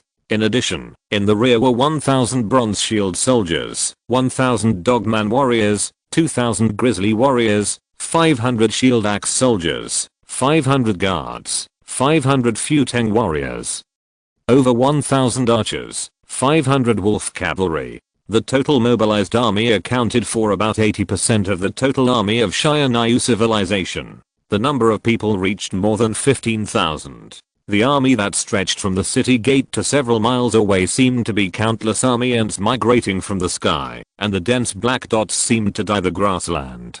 Qin Yu's carriage was located in the middle of the army. Let's go. A dull and majestic voice sounded from the carriage. Then one by one, the messengers shouted in turn, let's go. Let's go. Let's go. The army began to slowly spread towards the west. With more than 10,000 troops, the momentum was simply magnificent. Under the sunlight, the countless bronze spear tips reflected a fascinating light. The smoke and dust in the sky were like ripples hitting the water, spreading around. The heavy footsteps of tens of thousands of people were like drumbeats. The distance from Dragon City to the western border was about 100 miles. The team set out in the morning and arrived at dusk. Yuming's cavalry wandered around, and the terrifying momentum gradually increased the psychological pressure of the Mythical clan army outside the border. This is a powerful army. The head of the Mythical clan rode on a puppet wooden horse and sighed with a heavy look. Brave and great people of the Mythical clan.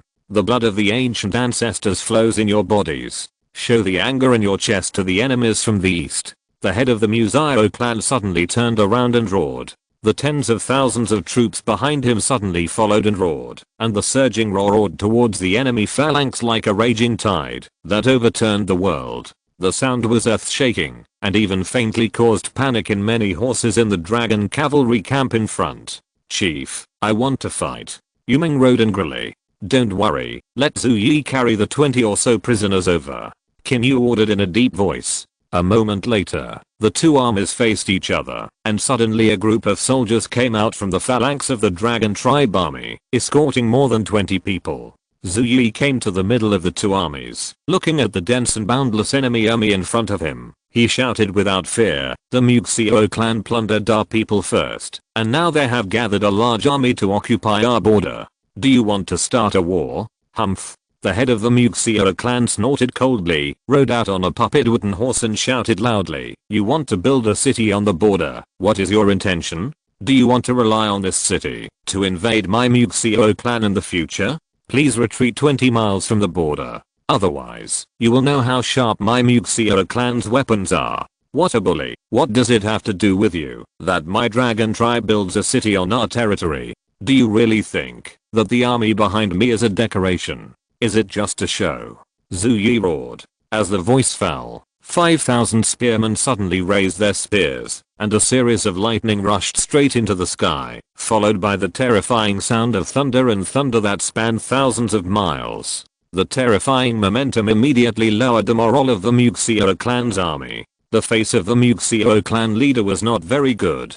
The other party did not give in at all, and the tough attitude made him feel that the other party's strength was terrifying. The two armies were silent for a long time, or to be more precise, the Mythical clan leader was silent for a long time. After a long time, he had to choose to retreat and said, "My Muxio clan has never liked war. I hope you don't force it, otherwise our blade will never hesitate. Release our people immediately and prohibit crossing the border. Both sides withdraw their troops and do not interfere with each other. If you want to withdraw your troops, show your sincerity. Retreat 2 miles. Your people will go back by themselves. The dragon tribe is the clan that keeps its promise the most." Zhu Yi shouted loudly. After a long time, the Muxio clan leader said with a gloomy face, "All troops, retreat 2 miles." The boundless army slowly retreated. And just after the Muxio clan's army withdrew, a prompt made Qin Yu look surprised. "Congratulations on winning a war and getting one advanced victory coin." Advanced victory coin. This is the first advanced victory coin Qin Yu has ever received. Traditionally, the higher the level of the civilization coin, the higher the quality of the items that can be drawn. The upper limit of the primary and even intermediate coins is purple quality. However, purple quality items are extremely powerful and are the top level items that players at the beginning of the bronze level can obtain. They are still very rare, and most of them are blue-green quality. And now this advanced victory coin may be able to break the upper limit. Let Qin Yu get a gold quality item. Qin Yu was so excited that he wanted to go back and start the lottery immediately. If you're listening to this novel on a channel other than Fanfic World, it means they downloaded and uploaded it without effort. We cordially invite you to visit our channel, Mundo Fanfic Novelos. There you'll find the original version of this story and you can explore many other novels of various genres. We're waiting for you to immerse yourself in a world of incredible novels. Chapter 197. 1 gold, 4 purples, 10 blues. The drop rate is really high. At the border between the two realms, in the middle of the grassland, after releasing the more than 20 captives, Qin Yu led the army away. However, Li and Yuming stayed for the time being. In addition, there were 1,000 dragon cavalrymen and 1,000 spearmen responsible for guarding against the Muxio clan and protecting the construction team of the branch city. After returning to the meeting hall, Qin Yu dismissed everyone in the room, then took out a bag of gold coins, and his consciousness moved. The surrounding scene suddenly changed, and there was a lush cliff bank and a 1,000-foot waterfall in front. Qin Yu threw handfuls of gold coins in his hand down the cliff with ease. During this period, he obtained a high-level winner's gold coin, 5 intermediate winner's gold coins, more than 30 primary winner's gold coins, and 9 primary loser's gold coins. As the sound of gold coins falling into the pool sounded, rays of light of different colors shot up into the sky. You consume an advanced Victor gold coin and get 1 quality upgrade card gold quality. You consume an intermediate Victor gold coin and get 1 Shadow Guard Soldier Talisman purple quality. You consume an intermediate Victor gold coin and get 1 Building Forging Workshop blue quality. You consume an intermediate Victor gold coin and get 1 Building Multifunctional Insect Nest purple quality. You consume an intermediate Victor gold coin and get the Treasure Begwin Flag blue quality. You consume an intermediate Victor gold coin and get the Magic Weapon Monster Binding Rope purple quality. You consume a primary Victor gold coin and get the Magic Weapon Monster Control Bag blue quality. You consume a primary Victor gold coin and get Elite Sword and Shield Barracks blue quality. You consume a primary Victor gold coin and get the Blueprint Big Yellow Crossbow blue quality.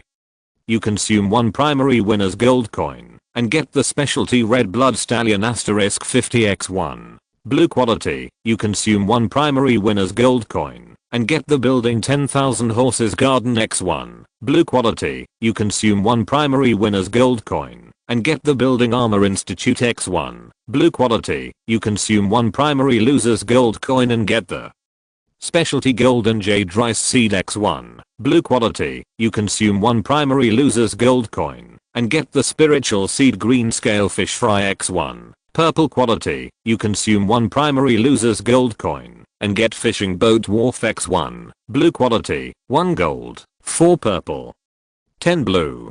Qin Yu looked at the record of the extraction with excitement. In addition, there are 30 green and white items. Most of them are small things. Qin Yu did not focus on them, but began to check the 15 items of relatively high quality. Quality upgrade card. It can upgrade an item by 1 level, up to the highest gold quality. After using it, the item will be upgraded by 1 level and will have new effects and abilities, or will strengthen the original ability. Qin Yu has not obtained many purple items at present. If he really wants to choose one to upgrade, then the King's Cauldron must be the best choice. The King's Cauldron has extremely powerful abilities and is the cornerstone of Qin Yu's control of extraordinary power. Whether it is ability or future potential, its upper limit is very high. Condensing luck, absorbing faith, stabilizing people's hearts, improving loyalty, simulating laws, transforming laws, and accommodating laws. These are the abilities of the King's Cauldron that Qin Yu has discovered so far. According to the introduction given by the system, as the luck treasure of the ancient dynasty, Qin Yu believes that its ability should be far more than that. He has begun to look forward to what more powerful powers he will gain by upgrading the King's Cauldron by 1 more quality. However, the expectation is too much. Qin Yu plans to deal with the upgrade of the King's Cauldron after checking all the items. The second item is the Shadow Guard Soldier Talisman. With this, Qin Yu has 3, which means that he can recruit 300 Shadow Guards, but its qualification requirements are relatively high. Currently, there are only 100 Shadow Guards. However, after the totem warriors grow up for a while, Qin Yu will be able to dig out a group of people who awaken to become Shadow Guards. Forging Workshop. It can be built at any location. It can be operated by placing materials and labor population. The Forging Workshop contains dozens of bronze weapons and iron weapons drawings. You only need to spend civilization points to extract them before you can use them. Weapons can be forged in batches, and both the sharpness and firmness are higher than manual forging. The Forging Workshop is now timely for Qin Yu. With this building, the tasks of the Bronze Workshop are only smelting and extracting Thunder Essence. The subsequent forging work is the responsibility of the Forging Workshop, and the weapons produced will definitely be stronger and sharper than before. After closing the prompt, Qin Yu clicked on the introduction of the next item. Multifunctional Insect Nest. This is a living building from the 3rd level civilization Zerg in the universe. It contains dozens of Zerg genes. Each gene Zerg has different functions. It can consume civilization points to extract. Incubating Zerg requires flesh and blood, and no labor population is required. It is recommended to build buildings away from residential areas. This is a purple building, and a living building. Qin Yu, who often travels in the game ocean, must have known about the Zerg. It is not clear whether the Zerg that can be hatched by this nest is the same as Qin Yu knows, but no matter what, purple quality items are quite powerful, and Qin Yu is also looking forward to it. The only disadvantage is that most buildings require civilization points. The next item is a blue quality wind flag. Wind flag. This is a treasure with special properties. Hanging the wind flag on the spear used by the cavalry will increase the speed of the cavalry by 25% when charging. Another powerful item, but more suitable for heavy cavalry. Of course, it is also very useful for light cavalry or rangers, which can increase a lot of mobility. Think about the cavalry that originally focused on roaming and shooting. When they encounter another cavalry with equally fast speed, they are very likely to be caught up by the opponent. But with this wind flag, the difference of 25% speed makes it extremely difficult for the opponent to catch up. Similarly, if a heavy cavalry is equipped with this treasure, the increased speed will be able to catch up with the light cavalry, which immediately eliminates the original mobility disadvantage of the heavy cavalry. In short, this big wind flag can be regarded as a small strategic treasure for cavalry. It is very useful and has extraordinary strategic significance. Qin Yu plans to give this blue treasure to Yuming. After all, he has the most cavalry under his command, so he can maximize the effectiveness of this treasure. Chapter 198 Extraordinary First Level Ingredients. Demon Binding Rope. This treasure was made by the ancient gods. The demon binding rope can be long or short. It is a rope with the power to bind demons and monsters. It is a top-grade magic weapon, mostly used to bind and drive away demons and monsters. It is a magical item for catching demons. Qin Yu's eyes lit up when he saw the introduction. Wow. Such high-grade goods have come out. Speaking of which, there is really no opportunity to use items of this level at present. Qin Yu frowned slightly, and his mind was full of thoughts. Otherwise, you said to catch dinosaurs? Wouldn't it be a bit of a waste of talent? Using a top grade magic weapon to catch ordinary creatures is a bit exaggerated. This is like driving an aircraft carrier to fish. Don't you think it's outrageous? But the old saying goes, make the best use of everything. Qin Yu quickly made a decision in his heart and found time to use the demon binding rope to catch dinosaurs. After closing the introduction, Qin Yu looked at the introduction of other items.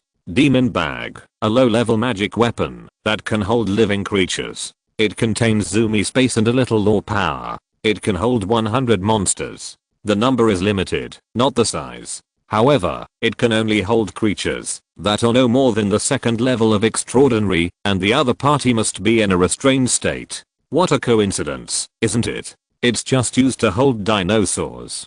Qin Yu happily closed the introduction and continued to look at other things. Elite Sword and Shield Barracks. It can be built at any location. The Elite Sword and Shield Barracks has the effect of spending a certain number of civilization points to transform ordinary people into Elite Sword and Shield soldiers. It will instill the strong combat experience of Elite Sword and Shield soldiers into the target's brain and increase their physical fitness. In addition, it opens the exchange qualifications for iron swords and shields and armor, but the number will be limited to the number of Elite Sword and Shield soldiers. The effect of this building is also very good. The most important thing is that it can be exchanged for iron equipment. For Qin Yu at present, it can greatly enhance the effect and strength. However, he estimated that the civilization points required to consume it are probably a huge amount. Qin Yu is very prepared for this. After turning off the introduction of the Elite Sword and Shield Barracks, Qin Yu continued to check other items.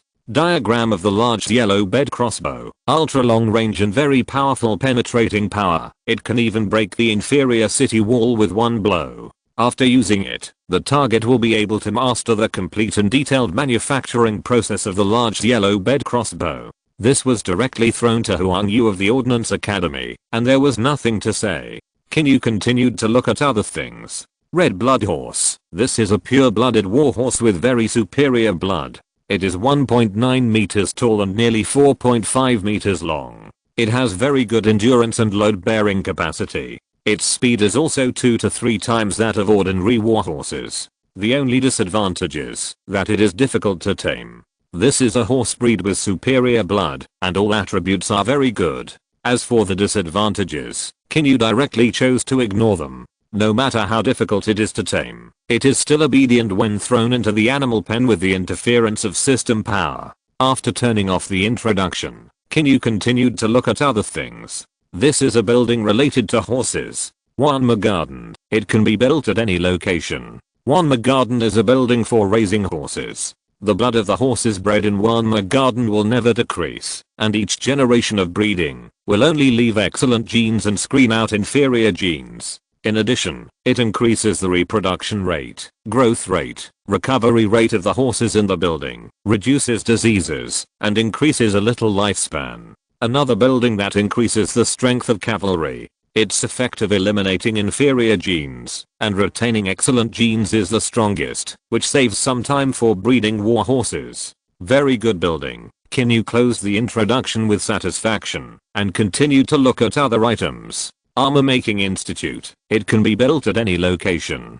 Placing the corresponding materials and labor population can continuously make armor. It contains basic armor drawings made of bone, bronze and iron, which can be unlocked by extracting civilization points. A building that can make armor. Qin Yu was very happy. With this building, the armaments of the army under the Dragon Tribe can be upgraded to a higher level. In the future, there will not only be leather armor as an option. In addition to the armor factory, there are 3 items above blue. Golden Jade Rice Seeds. Contain seeds that can cultivate 1,000 acres. Golden Jade Rice is a spiritual plant that requires special land or very fertile land to cultivate. Eating golden corn will improve physical fitness a little bit. Eating it for a long time can increase lifespan and physical immunity a little bit, which can further reduce the occurrence of diseases. This should be considered spiritual rice, right? Qin Yu's eyes lit up. Food that can improve the physical fitness of ordinary people can gradually make a cowardly race strong and strong. The effect is also not small, and it can improve the physique of primitive humans. Perhaps one day, the militia training camp will lose its effect because of the appearance of golden corn. Because human children who grow up eating golden corn may have higher initial qualifications than the effect of the militia training camp. The remaining 2 items are green scale fish fry and fishing boat wharf. Green scale fish fry, a creature of the first level of extraordinary. Of course, what makes them rated as the first level of extraordinary is not their attack power, but their lifespan and nutritional value. Green scale fish give birth every 3 years and mature in 3 years. Eating green scale fish can greatly increase the attributes of the body. In addition, green scale fish can absorb the energy contained in the world during its growth. This energy will gradually be absorbed into the body, and the eater can also obtain this strong energy. However, ordinary people can only absorb it slowly in small amounts many times. Eating too much has the risk of exploding and dying. 3000 fish fry, fishing boat dock. It needs to be built in waterside areas, rivers or lakes, and seaside areas. The dock can dock ships, or repair ships, and has more than a dozen fishing boat drawings for extraction and construction. The former is a purple quality spirit seed, which is so exaggerated that a food ingredient can actually be rated as extraordinary. Qin Yu can already imagine how much change it will bring to the body if eaten. Ordinary people even have the risk of exploding and dying if they eat it, which means that the energy contained in the fish itself must be very strong.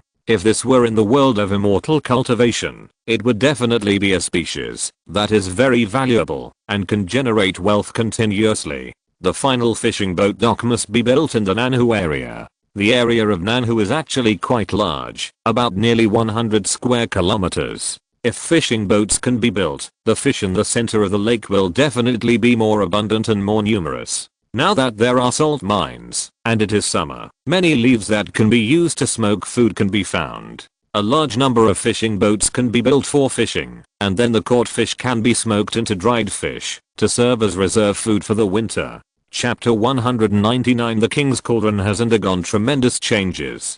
Besides, there are large ice cellars in the city, and fish can be frozen and preserved. However, even if they are stored, it is just to increase the food that the tribesmen can eat in winter. With the current food reserves of Dragon City, there is no need to worry about food this winter. The food reserves in the Four Seasons granary are still very abundant. In addition to these blue quality items, there are 30 green and white items in total. Most of them are various fine iron weapons, as well as some kerosene, iron arrows, refined salt, coarse polishing agents, rhubarb crossbows, etc. However, there is one item that Qin Yu can use at present. Primary city wall. A primary city wall made of ordinary stone bricks, 6 meters high and 4 meters wide, can be built around an area of 10 square kilometers. A maximum of 4 city gates can be set up.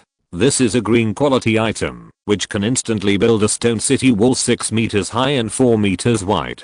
It can be built on the western part of the city, thus saving a lot of construction time, and after the city wall is built, it will greatly increase the security of the construction team and the army there. After all, no one can guarantee whether the Museo clan will make a comeback. Maybe one day they will suddenly send troops to attack. The army under the dragon tribe is probably in a state of being able to defend the city, but not enough to attack. Therefore, defense is the best option at present. The next morning, Qin Yu took a carriage and rushed to the western border under the escort of the Imperial Guard. As soon as he got off the carriage, he stopped the construction team from building the rammed earth wall. Not only that, he also asked everyone to knock down all the rammed earth walls that had been built. Although everyone was very confused, the order of the Patriarch could not be violated. In this way, in the puzzled expressions of everyone, the dozens of meters of rammed earth walls that had been built were all knocked down.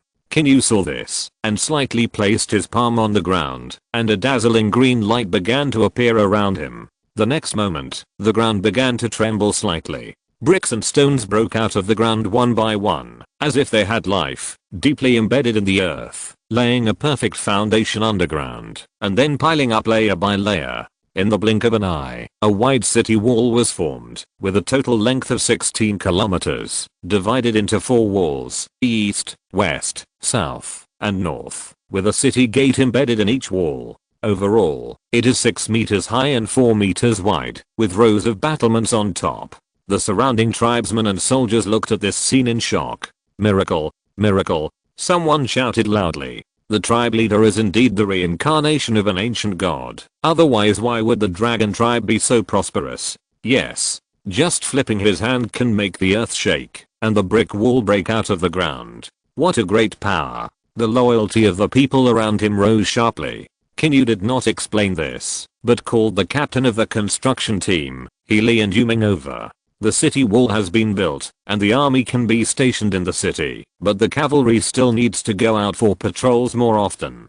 In addition, priority should be given to building fortifications, arrow towers, catapults, and watchtowers in the sub-city. After they are all built, they will be built according to the pre-planned residential building area in the city. After Qin Yu instructed a few people about the matters of the sub-city, he returned to Langcheng with the guards. After the convoy returned to Langcheng, it drove into the inner city. In the central area of the inner city, under the high platform where the king's tripod was placed, Qin Yu jumped down from the carriage. He moved his hand slightly, and a card shining with golden light appeared in Qin Yu's hand. This is the quality upgrade card, which can upgrade any item by 1 quality, of course, not exceeding the gold quality at most.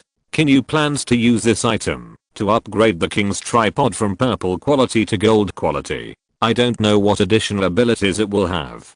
Qin Yu murmured expectantly. At the same time, the card shining with golden light suddenly crashed into the king's tripod. The purple light and the golden light merged with each other, and finally turned into a dazzling golden light. Hint, you have upgraded the king's tripod from purple to gold quality using the quality upgrade card. A new attribute panel has been generated. Click to view. King's tripod, gold quality, the treasure of the ancient dynasty's luck, now fully repaired, restored to its peak. Attribute 1, gather the luck of the people, and stabilize the mountains and rivers. Attribute 2, the world is united, and the loyalty of all the people of the dynasty to the country and the monarch is gradually increasing. Attribute 3, the faith of the people. Worshipping the king's tripod will absorb the people's faith and transform it into the extraordinary power of yin and yang of all things. Attribute 4, all laws return to their source. The king's tripod can accommodate the copy law and can convert the power of faith into the power of any copied law. Attribute 5, the people's hearts will be stable at 60% and will only rise and not fall. Attribute 6, all under heaven is the king's land, and the monarch can connect to the king's tripod in any area and use its power. Attribute 7, the king's tripod is the most precious treasure of the ancient dynasty. It has the function of stabilizing the kingship and the mountains and rivers. It will randomly produce a talent above grade B every month. Attribute 8, the 9 tripods in the world are actually 1 tripod. The king's tripod can be divided into up to 8 sub-tripods. The states suppressed by the sub-tripods will be free from rebellion. When the army faces enemy invasion, it will fight to the death and its morale will not be reduced. Attribute 9, the king's guards protect the human emperor. Unlock the conversion qualification of the human emperor guards. For every 1,000 square kilometers of land under the dynasty, the conversion qualification of 100 human emperor guards will be increased. Human emperor guards, wearing fine iron gilded armor, equipped with fine iron longsword, fine iron shield, fine iron lance, giant bow, superior pure blood warhorse, fine iron horse gear and armor, elite infantry, and special forces in horse battles. The human emperor guards have very rich experience in cavalry and infantry combat. Everyone is a master of thousands of slaughters, with top riding, swordsmanship, charging, horse archery, guerrilla warfare, etc. They can absorb the blood and souls of the enemy to improve their own strength, but the improvement of their extraordinary level is limited by the level of the monarch himself. Killing is the best protection. Qin Yu looked at the introduction of the previous article on the attribute panel, his face filled with shock. The gap between purple and gold quality is so big. Qin Yu believed that the king's tripod was a divine weapon. It's really too powerful. Especially the last attribute 9, it actually unlocked a type of soldier, and it is a very high upper limit of the army. If Qin Yu can improve his own strength to the 9th level of transcendence, then the upper limit of the human emperor guards will be the 9th level of transcendence. However, how much killing is required in this process is unknown. According to its introduction, the human Emperor Guard should be a kind of heavy armored cavalry, and they are as fierce as infantry combat, and they also have very powerful peak archery skills. Chapter 200 Talent, Tiger and Leopard Commander. Not only the people were heavily armored, but the horses were also armored, and there were 3 types of weapons: longsword, lance, and bow. As a cavalry, their strength must be at the top. Qin Yu felt that, as long as the human Emperor Guard was organized, they could even compete with Yelina's peak knights. The key is that, as long as they kill the enemy on the battlefield, they can improve their strength. If there is no limit on the level of the monarch's life, it would be even more terrifying. However, it also has its shortcomings. It takes 3000 civilization points to transform an ordinary tribesman into a human Emperor Guard. Damn, 100 people is 300,000 civilization points. Why not rob? It's too expensive. Qin Yu only has more than 300,000 left in total. If he wants to gather a 100-man human Emperor Guard, Qin Yu will probably go bankrupt. We have to find a way to make money. Qin Yu sighed. The more he understands this real game world, the more he feels that the consumption of civilization points is really too high. He feels that, even if he is given 1 million, it is not enough. However, this thing is still more obtained by fighting invasion wars, or completing hidden achievements. The stronger the player, the more civilization points he will have. If he fights an invasion war, the opponent's strength is similar to his, and he is estimated to have 300,000 civilization points. If he wins the primary invasion order, he can get 30% of his civilization points, about 100,000. One invasion war can get 100,000 civilization points. In fact, if you fight more invasion wars, you can get civilization points quickly. However, there are too many places that need to be developed in Qin Yu's world at present.